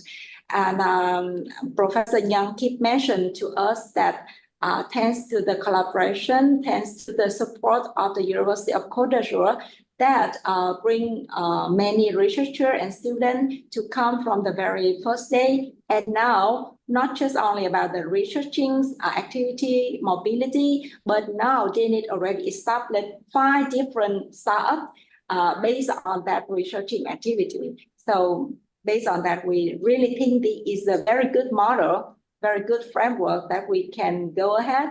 And I'm not sure if Professor Yang wants to share more, but that is on the point that he keep mentioning with us. And continue with that point. So this November, we go into host, as Professor Gao already mentioned, the 30th anniversary of our university. And we really happy and honored to invite our Ulysseus Alliance members to come to continue our collaboration. And we believe for this time, we can expand more and more researching activities, mobility, and to work together. So the way that we go out with Ulysseus Alliance, we really believe that we can achieve many collaboration like that way. Yeah, thank you very much. Thank you very much, Antu, for lining this out and for sharing with us the challenges that you face sometimes, but also the great opportunities that you have created for students and researchers. 30 years in November 2024, 50 years or 30 years? University of Da Nang? 30 years. 30, Yeah, 30 years. anniversary. Yeah. Wonderful. Okay. Yes. We note the jubilee. We first have to celebrate 50 years of University of Montenegro next Monday. That will be the big party this spring, and then in fall we go to the next party to the University of Da Nang. Wonderful. And beautiful. I think that was already a very nice panel sharing the different opportunities that we face, and also some of the best practices. Stefan, you raised your hand. Yes, this is just to one complement of what has been said by Dennis. The key, I think that really one key is our students. For instance, right now, I think that DENIT welcomes around 40 students from Université Côte d'Azur now, and they all are involved in internships within research and or innovation research projects. And these projects, in fact, they are linked to the different universities in Da Nang, and of course also sometimes some other partners. So of course, those students, be they PhD students or master students or sometimes even bachelor students, we can really rely on them, not only for real academic things, but also for, as I don't remember who said that, maybe Francois, for short period, like, you know, we have the BIP, the blended intensive programs. And this is also, there is one BIP, for instance, on entrepreneurship in Nice in July. It is also a very important, I think, issue in order to connect our teachers, professors, staffs through, in fact, students. Thank you, Stefan. We ended the last session. So Natasha and Steph facilitated the last session with other European University Alliance and finished with the students and the involvement of the students in the governance of the Alliance and in the governance of the cooperation. And I'm very grateful that we also finished this session here with the students and the young researchers and those whom we want to and for whom we have to build this and who will benefit from these activities and who will then contribute to the further development of our societies. So it is for the students, be it via KA 171, Montenegro and Da Nang, or be it via capacity building projects or BIPs, as Stefan mentioned. There's a lot of opportunities, and step by step we will scale it up. And scaling up is a managerial challenge, but it's an exercise that is not rocket science. I'm sure we can do that, and we will scale up the joint degrees, the joint programs, multiple degrees, double degrees, student exchanges, all these activities to an extent that hasn't been seen before. In the past, all of us had 1 or 2 joint degrees, and we were super proud when we were able to maintain them for more than 1 or 2 or 3 years. And now suddenly we talk about dozens of these joint programs, and partly those are already half established or fully established and implemented. So it is a future for the students and for the researchers that we are creating here. And yeah, before we come to an end, we have 3-4 minutes. Fabienne has switched on his camera. I would like to invite you all to contribute a short statement, a sentence on your message for the future of Ulysseus and our strategic partners. Fabienne, please start. Okay, so first, I mean, it has been amazing to see, I mean, all the different ideas that have been shared during this exchange. So, I mean, definitely, I mean, I think we have shown that we have been able to establish joint or person-to-person project, and it's a good start. And now we are increasing and we're extending the ecosystem with more and more partners. And this is here the challenge that we need to solve. So how we can maintain this high level of activity among researchers and continue to scale and to continue to create this ecosystem. So definitely this should be done by this type of great event that you organize, where we can discuss and understand what are the need for everyone, and to see how we can work together. So merci beaucoup. Thank you, Fabienne. Let's move on. Who is next? François. I can. I say that to me, the greatest challenge is to truly go beyond bilateralism to multilateralism.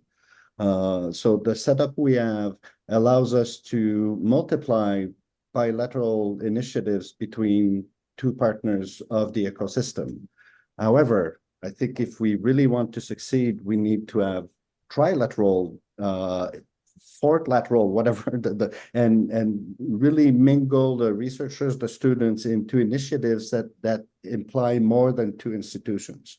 And that would be, for me, a mark of success of the initiative.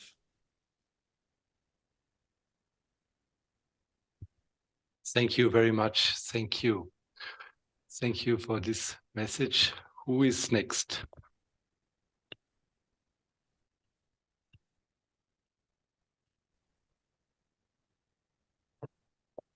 Maybe just one word or 2 words, I think, bottom up and trust. Thank you. Thank you. Thank you. The message for the future in 2 words, bottom up and trust. Thank you. Anna.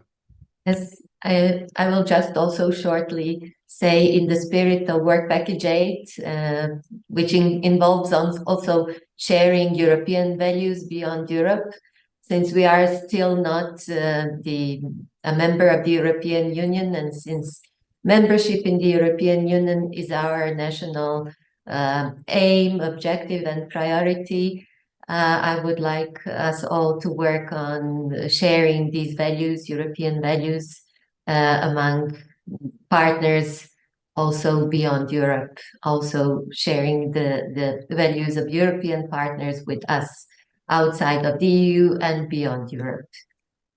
Thank you, Anna. Thank you very much. Dinit, what is your message for the future of our alliance and cooperation?